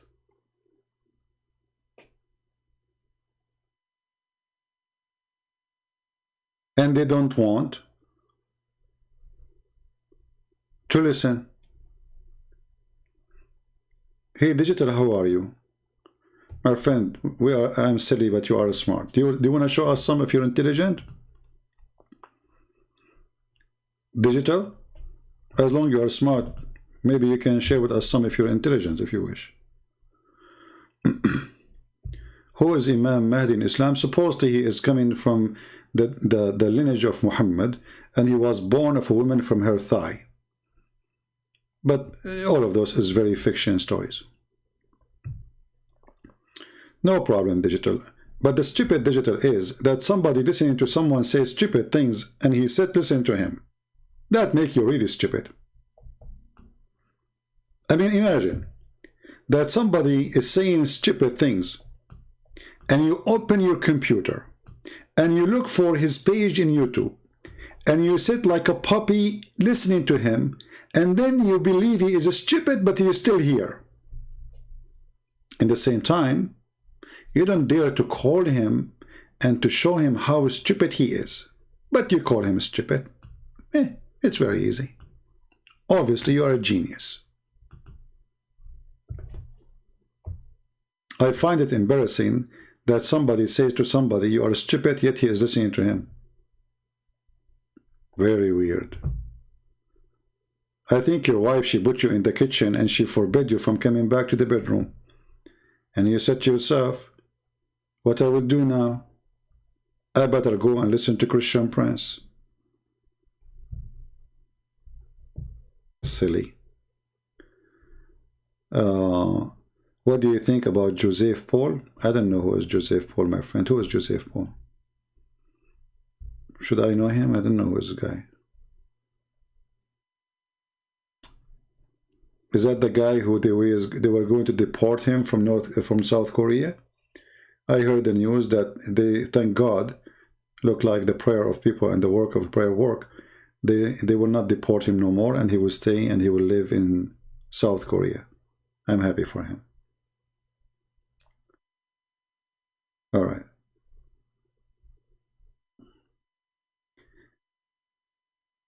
Can I debate you in this vegetation? Sure, you can. You want to text me in Paltalk? Text me.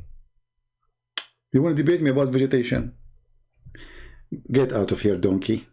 Guys, you want to debate me about what? Vegetation. Even this one need the debate. Can I debate you about eating cucumber? Go be, you are a goat. Good for you.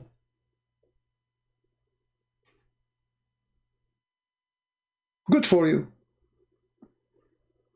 Can I debate you about vegetation? And why even I want to waste my time about vegetation? I just told you my opinion. You want to believe in it? Believe in it. You don't believe in it? Go eat grass, go run as a goat. All of you are liars. Don't you drink milk? You don't eat eggs?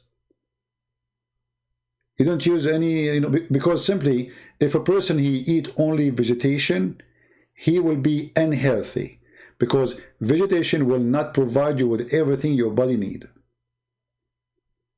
And let me make it simple for you. If you live eating meat only, you will not be healthy. If you live eating vegetation only, you will not be healthy. This is why animals don't live long as a human. Because both of them, they have something missing in the chain of food. So a donkey, he cannot live more than 12, 13, 14 years. Same as a dog. The donkey eat grass always. The dog, he eat meat always. Human, he eat both. So he live for a long time. However, this is not my topic, and I don't care if you eat vegetation or not. You are a certified idiot. What our chat here have to do with it? I'm just giving an example about how people get insulted for stating your opinion. People, they cannot handle opinion. Like now, you said to me, I'm wrong. Okay, no problem. I mean, what a big deal. Let us say I'm wrong. So, this is not about wrong about God. This is about food you want to eat. Eat whatever you want. For me, I believe it is silly claiming that you eat vegetation. In fact, you don't. Because all vegetables eat meat. All, with no exception. Go right now to YouTube and see what burying a fish under your tomato will do, or under your plant. Just bury a fish. The plant will go crazy. Why? Because the vegetation is not vegetation. They eat meat. Your flower, your tomato, your cucumber, your tree, they love meat. They love it, yummy. So when you eat tomato, you are eating something ate meat already. And you do not need to be a genius to agree that this is true. All what you did, you broke the chain of food. And instead of eating the meat directly, you ate someone or something ate the meat before you. Guys, do you understand what I'm saying? It's like somebody, he ate it for you and then he spit it to you. He is the one who ate it, and you ate the spit, and you claim you did not eat the meat. In fact, you are doing, let us say, a deception. Claiming that you are a person who don't eat meat, but the fact you do. And when the guy, he says, I don't like to eat meat because I don't want to harm animals. Well, all your life you are harming animals. I don't want to harm creatures. Okay, do you kill bacteria in your body? Every single second, bacteria are dying in your body. Your immune system are killing them. You have a war happening inside you. So stop killing bacteria too. And don't kill cockroaches. And if a fly go inside your nose, give it a kiss. You know, this philosophy of vegetarian is, I believe it's kind of somebody is playing with your mind. Somebody is trying, like, empty people, like a vacuum, like the yoga, there's somebody, he have an emptiness in his life. And he think he can be a better person by doing something silly. I don't eat a chicken. And supposedly now I'm a good guy. Why? I did not kill a chicken. Do you eat bread? Yeah. But don't you know that the bread is made from seeds, which is alive? And you are killing life? Do you eat cucumber? Yeah. Do you know that the cucumber, even if it's not alive when you took it, let us say it fell down by itself, it's full of seed inside, and those seeds are alive?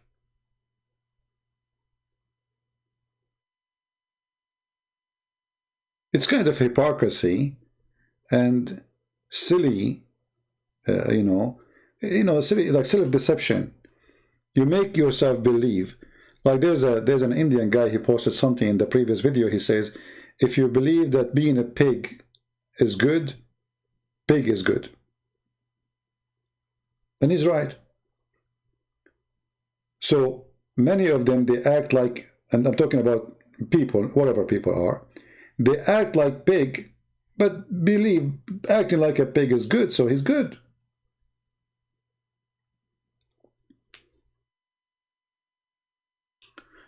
And anyway, you don't have to agree with me. I'm just telling you what I believe.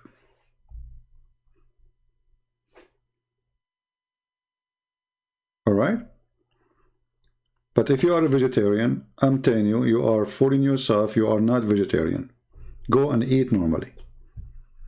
Go drink milk, eat yogurt. Yogurt is the most important thing to have. Actually, for me, it's one of my daily food to eat yogurt. Every day. I never have a problem with bones. I have very strong structures. I can carry a fridge by myself.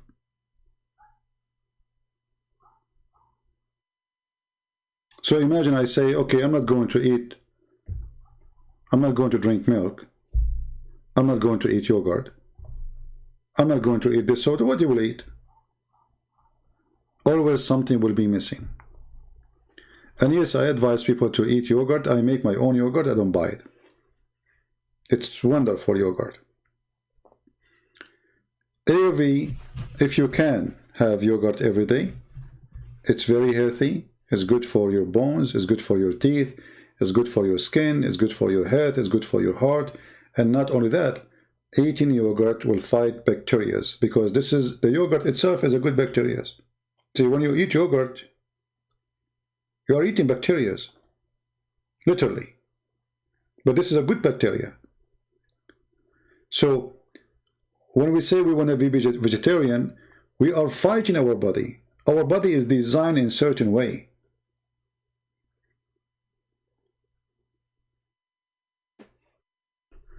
Is pork and alcohol is allowed in Christianity? Pork is not allowed in the Old Testament. However, it's allowed in Islam, Omar. Both alcohol and pork. Your Prophet, Aka Allah, he said in the Quran, if you are hungry, you can eat pork. And this is in chapter 5, verse number 3.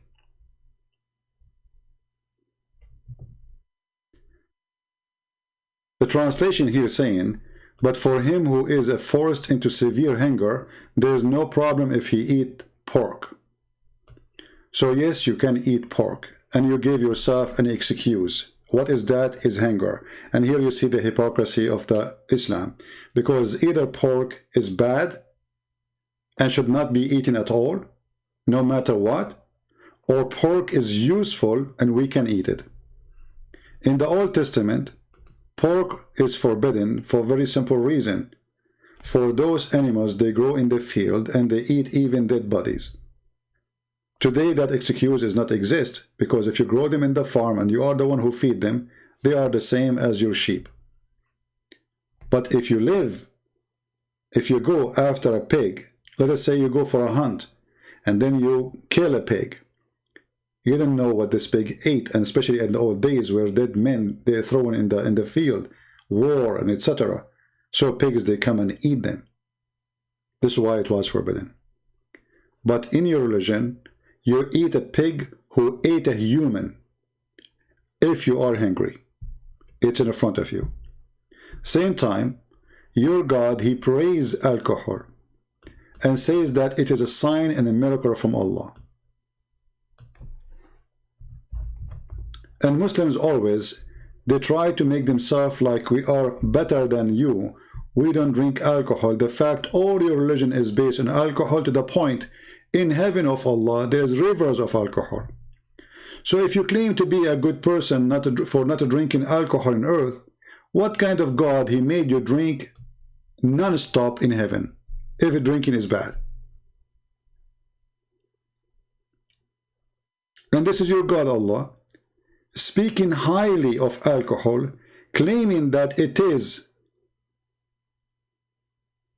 good provision.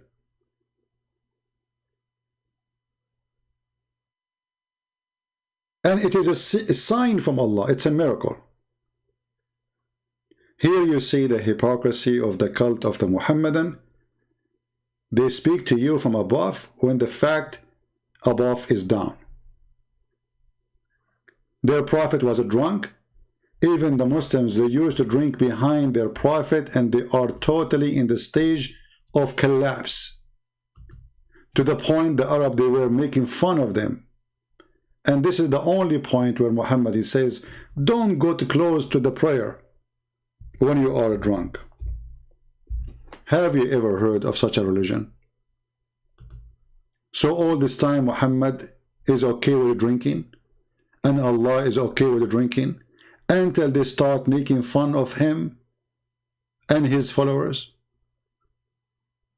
praying before Allah behind their prophet, and they are totally drunk. If you don't believe me, this is the verse in front of you. Go and read the interpretation for it. Chapter 4, verse number 43. So when a Muslim, he asks those questions, Christian Prince, why you Christian drink alcohol? My friend, Jesus says, little of it bless your heart. We just mentioned now that food chain is important. Everything can be benefit for mankind is good. If you use it wrongly, you destroy yourself.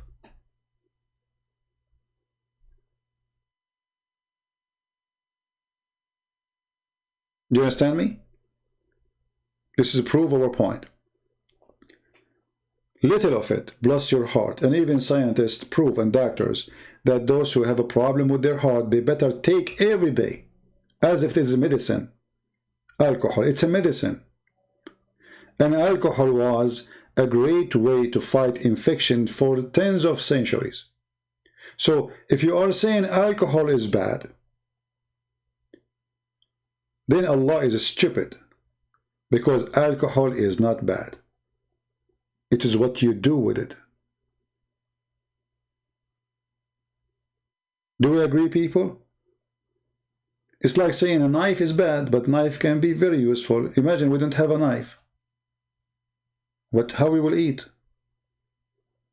But knife can kill people too. The same useful tool. So everything around us is made to be used for the right way. So if a human being, he uses it for the wrong way, that is not the fault of God. God do not need to tell me, I forbid poison, so I will not eat poison. I should know better.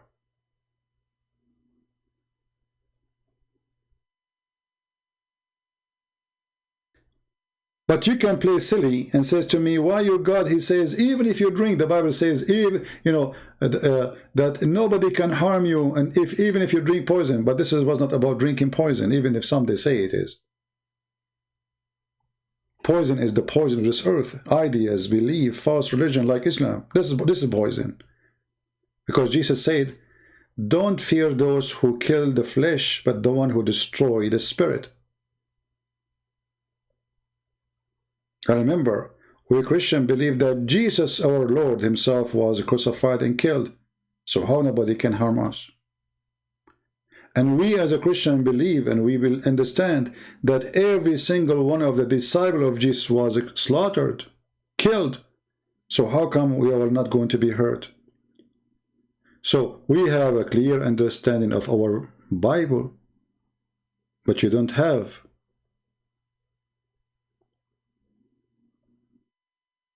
What is your answer if you say, if somebody asks who is the God of the Christian? Jesus.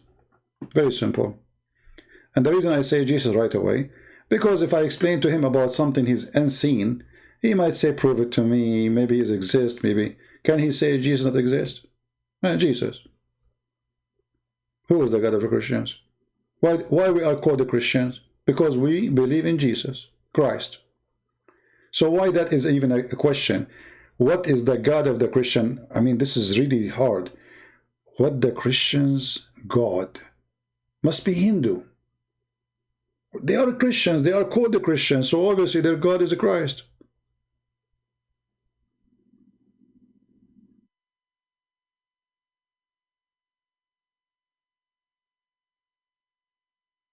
Sometimes I find the questions are very, I don't know, strange. Like, even do I need even to answer? Asking such a question, who is the God of the Christian, is silly. Their name is telling you the name of their God.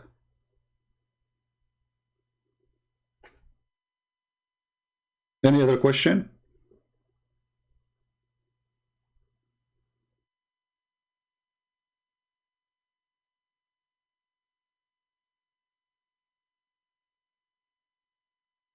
And you know about drinking alcohol or drinking this and eating that, look at what Jesus said and you will see amazing wisdom. Jesus says, it is what comes from your mouth, not what go in make you dirty. I mean to that. If you eat pork, or even if you eat poo-poo, eat poo-poo, but you are a good person to everybody. You are a good person. If you are a person, you eat cockroaches. And there's a person who don't eat they don't eat pork, he don't drink wine, but he's a child molester like Muhammad. Which one is better? For the hypocrite is the one who don't eat pork. For the people of truth is the one who harm nobody. So the hypocrite, and this is Islam, they dress certain clothes to make us believe that they are believers and religious. And that will make us accept that they are good. But the Lord, he says, from their fruits you shall know them. And the Lord, he says, don't be like the hypocrite who pray in the corners, as if he's speaking about Muhammad and the gang of Muhammad, his companions.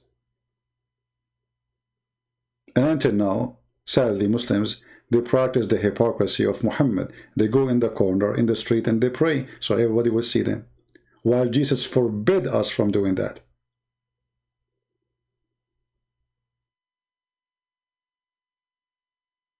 Somebody saying, so the Old Testament abrogated the New Testament abrogated. No, we don't have something called abrogation. That is stupid of you. Because when we say, Jesus says, it is not what go in your mouth will make you dirty, it's what comes from your mouth.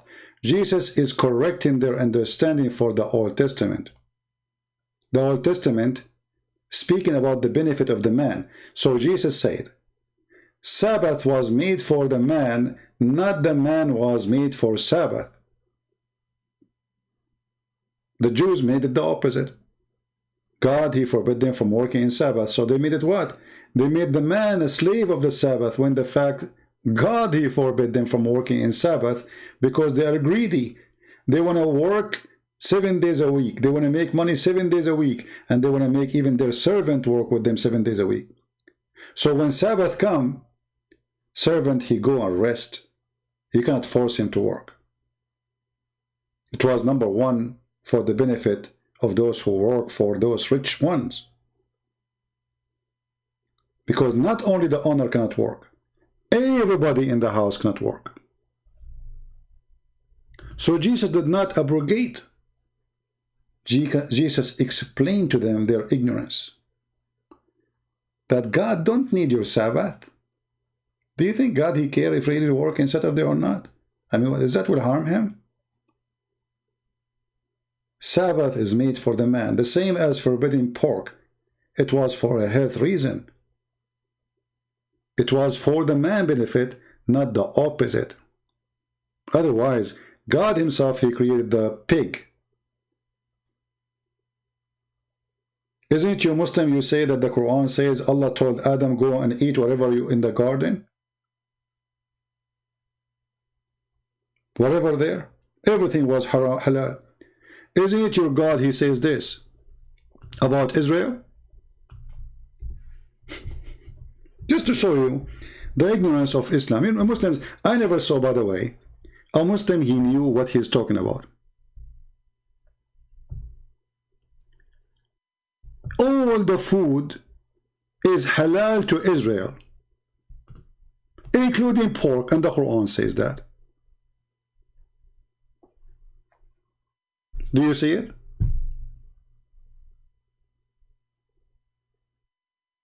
Do you see it, Muslims? All food was lawful to the children of Israel, except what Israel made unlawful for himself. But this is Israel he made unlawful to himself, not God.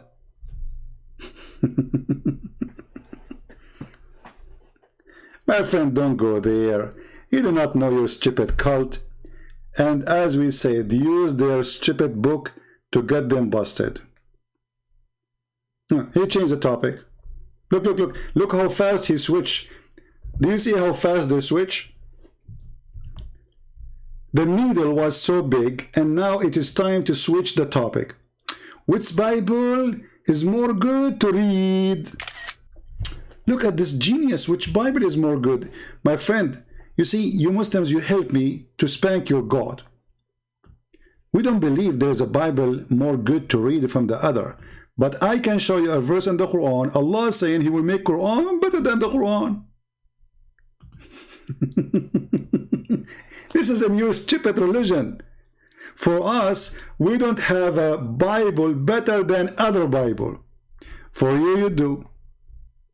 You have many reading for the Quran. Which reading is better?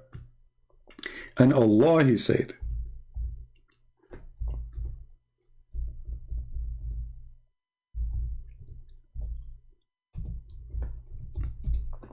read this. Read and laugh. Chapter 2, verse 106. Whatever verse we do abrogate or cause to be forgotten, we bring one or similar, one better or similar. This is a new religion. Allah will make Quran better than the Quran. Abdul, we are not stupid. This is the stupid God you have. Our Bible, all of them, they are good. We don't have Bible better than the other Bible. Your God saying he will make Quran better than the Quran. And this is additional proof that Islam is a man-made and it's stupid, because how in the world you claim to be a prophet of God and you claim that your God told you he will make Quran better than the Quran?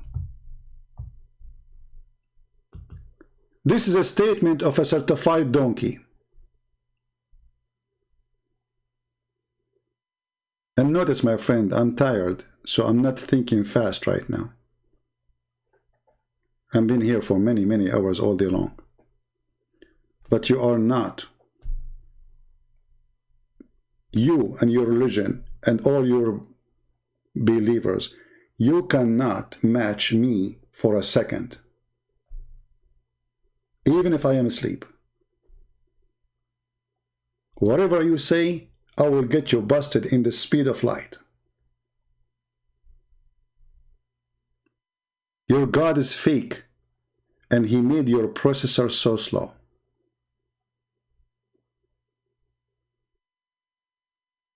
My God is real, and he used me to spank you, to teach you how to behave, to speak with respect about Jesus. You are following the devil, Muhammad, the one who taught you to go and tell women, can I suck your tit? So stop being a tit boy. Grow up and be a man. Stop believing in a God, a stupid God who says, I will bring you Quran better than the Quran. Ask yourself, where was Allah when he made the first Quran? And how Allah will make Quran better than his Quran? Did he take a new study? Now his Arabic is better? How silly, how stupid. And why God will make you forget his word in order to give you something better or similar? What is that, man? It is not only you in drugs, your God in drugs. The one who said this, he cannot be aware of what he is saying. This is a drugs. This is a God who took a lot of hashish.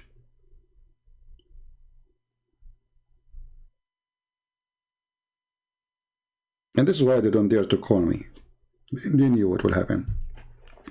Anyway, guys, enough for today. We as a Christians, we believe that we are sinners, and we don't believe we are better than other people. We believe that God did not give us permission for sin as Muhammad he did. Whoever say Shahada, whoever say Allah name 100 times, his sin is forgiven. We don't believe in such a stupid things. God cannot be bribed by donation. God cannot be fooled by saying his name too much time or too many times. That in the stupid cult of Islam. In Christianity, true believers count. This is why Jesus said, not everyone says to me, God, God, will enter the kingdom of my Father, but the one who do his will. So you say God, God, you don't say God, God, you say I'm fasting, you don't do fasting, that will not count. You cannot fool God. Giving donation to Christian Prince does not make you a good Christian.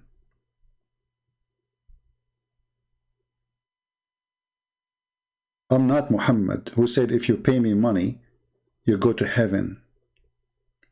That is an obvious scam.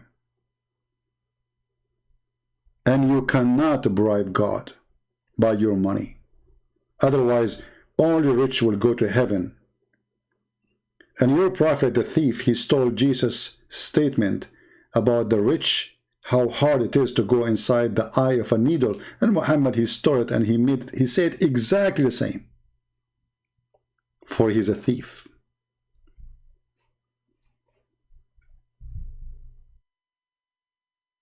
I don't care if you call me princess or not. You did call me princess, I give you the answer, you remember? No problem. But it's good to recognize that you are wrong, and you should not say that. Try to avoid taking it personal. I don't know you, low man. You don't know me, my friend. I'm here to share the truth with you. I know the truth hurt. I know it's not easy. You are a Muslim who grew up all your life bowing down to the Kaaba, but yet you live in Indonesia. And by the way, the Muslim in Indonesia, they were praying to the wrong direction of the Kaaba for the last 1,000 years. Just a few years ago, they found the right direction. That is hilarious. And what direction, by the way? I mean, is the earth flat? How somebody living in Indonesia, in the other side of the earth, he prayed to the Kaaba direction. That is fiction. That another fiction, you added to the fiction of Islam. Finding the direction of the Kaaba. How that can be possible? I live in America. In order to face the Kaaba, maybe I should put my head in the toilet seat and make my legs up. Maybe I can face the Kaaba. Because the Kaaba is on the other side of the earth.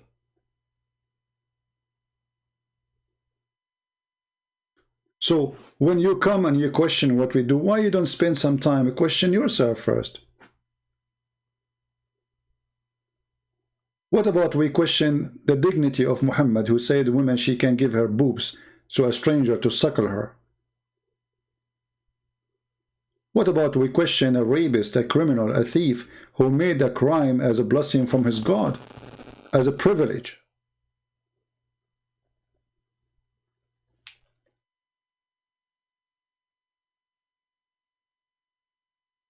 And I'm not joking, by the way. You can search for it. For me, I just found it in the news, you know. I can search for it. Hold on.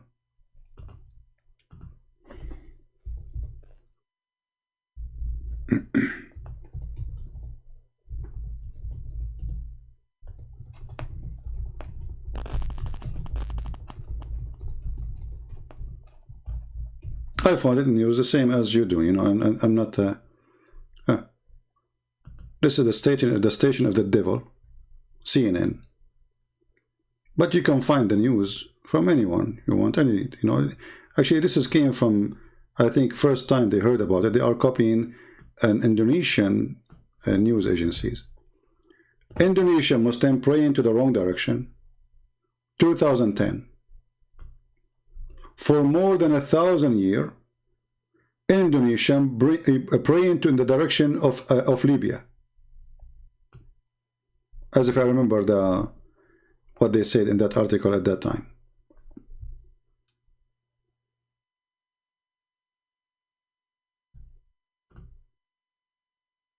A 1,000 years and Allah did not warn you until the American they made a GPS and they bring it to you. 1,000 years you are praying to Somalia or Libya.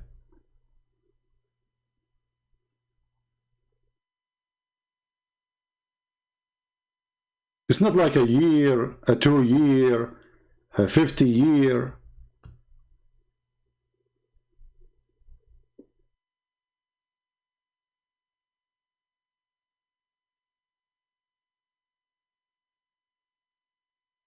What is this?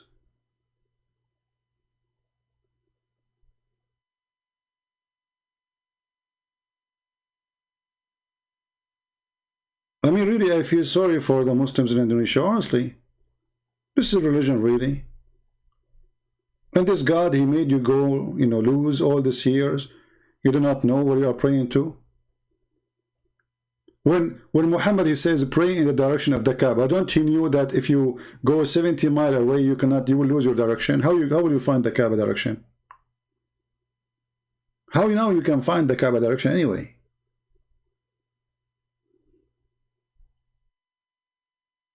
Crazy. And you know, those Indonesian people are good people. Muslims or Christian doesn't matter really. But Islam, you know, is a crazy religion, will make anyone be different. If you take Islam from Indonesia, trust me, Indonesia will turn into to a happy heaven.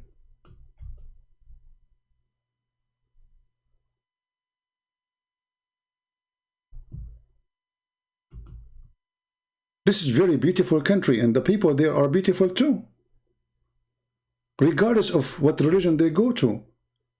Islam come, that's it. Terrorism, killing, people hate each other. Like, what happened? What's wrong? Islam entered the house.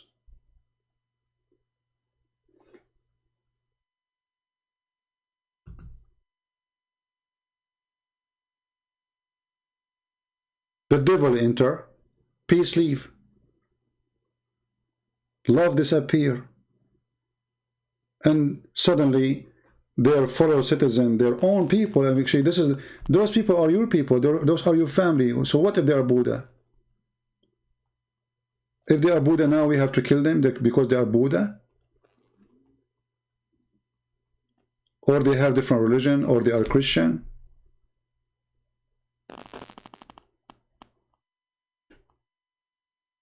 Islam, my friend, is a self-destruction cult. You bring Islam to any place, that place will be demolished. If you don't believe me, look at Islamic countries, one by one. Muslims, when they want to have vacation, they don't go to an Islamic country. And you tell me why.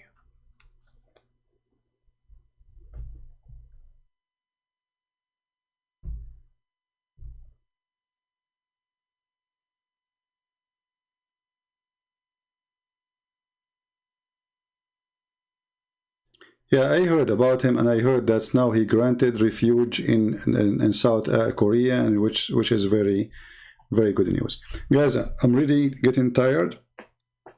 My back hurting from sitting for long. I did 3 broadcasts today, and each one of them I think 2 hours something, or 3 hours. And now it's what? How many hours? Now I'm here for 4 hours. So total today I did what? 12 hours? Oh man. That's not good. Aren't you bored of me? Guys, shouldn't you fire me? I mean, come on. Okay, I'm going to ask Allah to make you look for YouTube of a Christian prince 1,000 years from now to the wrong direction.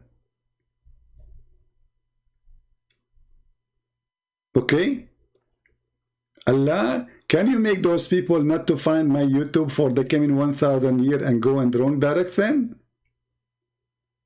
And they face the wrong Kaaba? Allah is all-knowing and He is all-powerful and He can do it. Alhamdulillah. Alright. So, I don't think tomorrow I will come early. As you see, it's already, you know, we passed almost 2 hours after the middle of the night here. And I've been here for many hours. Now, I'm saying I'm not coming tomorrow.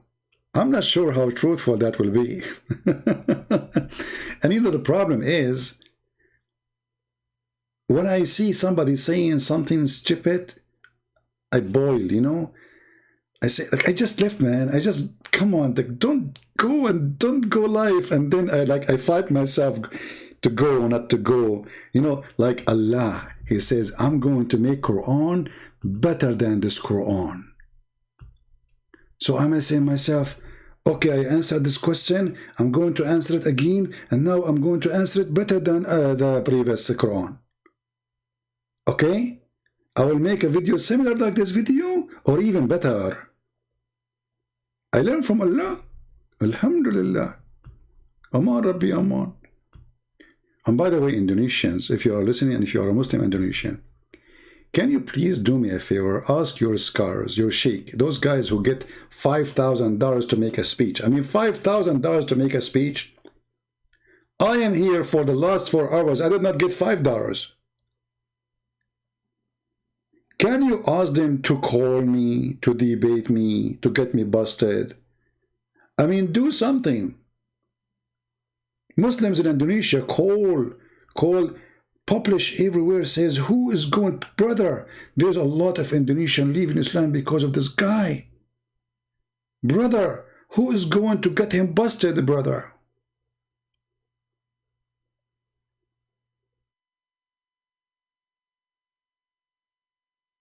Yeah, I'm going to cover my computer with burqa because according to Islam, women are tempting you because of burqa. I mean, look at the genius. So should we cover Muslims with burqa, Muslim men? Because women, they get tempted too. And we showed you that women, according to Muslim, a woman, she killed a king by her shoe. So she can kidnap you or rape you if you are not wearing a burqa. I mean, it's genius religion, man. Why the woman, she get raped? Because she is not wearing decent clothes, brother. The Indonesian before Islam, they used to rape each other non-stop. No. They were living like everybody. There's decent people everywhere. What burqa have to do with decency? Actually, in the Old Testament, women who wear a veil, they are the prostitute. Because they don't want people to know and see their faces.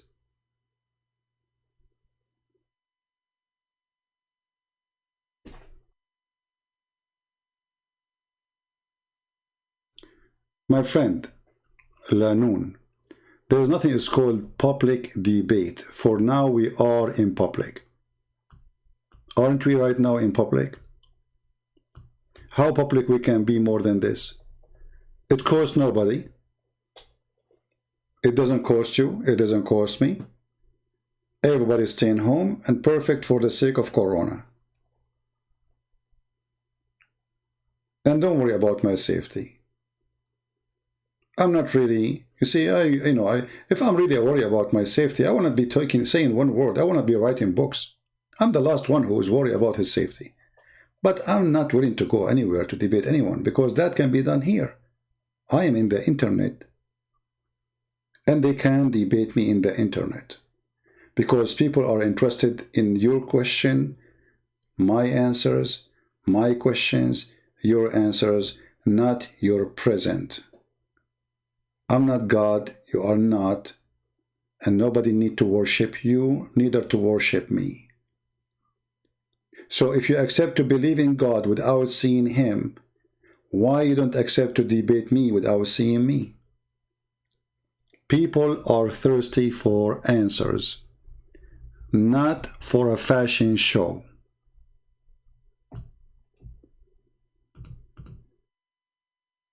Those who say we will debate you if you do it face to face, they are running away. It's an excuse. Always the one who put conditions, he is running. No conditions. Call me and you are welcome. Anyway, guys, man, it hurt.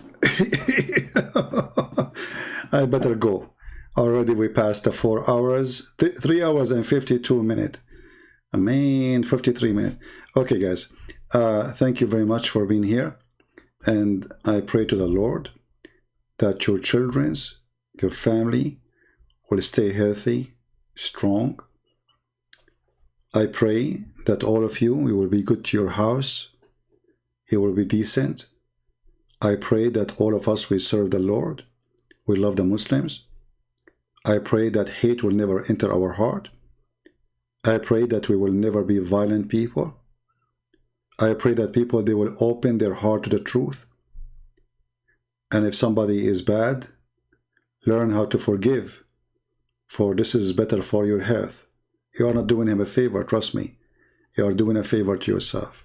Forgiveness is a medicine. This is why our Lord, when we ask him how to pray, he told us, he says, forgive us the same as we forgive them. If you want to earn forgiveness of the Lord, learn how to forgive others. Otherwise, you don't deserve forgiveness. And I say to the Muslims, learn how to love and learn how to forgive, not by listening to Muhammad, by listening to Christ. Christ in the cross, he said, forgive them, Father, they do not know what they are doing. For God, he loved the world. He sent his only begotten Son. For he loved you, Muslims. He loved you, Indonesian. He loved you, all of you, not only the Christians. But if you choose not to love him, that is your fault.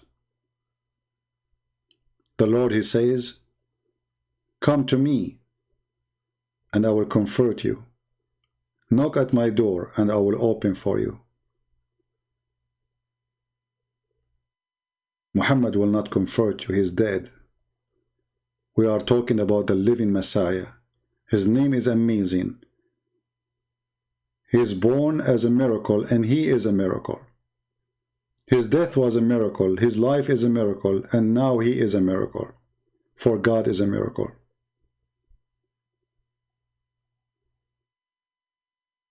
All prophets, they did miracles except Muhammad, for he's a false prophet.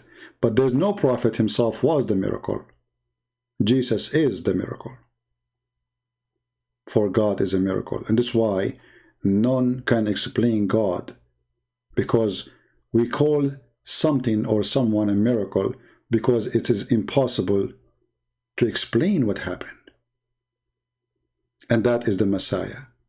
Who can explain that somebody can make somebody see by saying to him, see, or walk and he walk, or resurrecting people from death, or walking in water, or controlling the nature? Who can explain that somebody is born yet he have no father? And this is in your book. He is the miracle.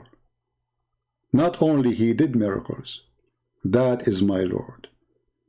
So the question, who's yours? Who's yours? Thank you all. God bless you. And until we see you soon again, Christ is Lord, Islam is false. And this is your brother Christian Prince saying good night. Take care.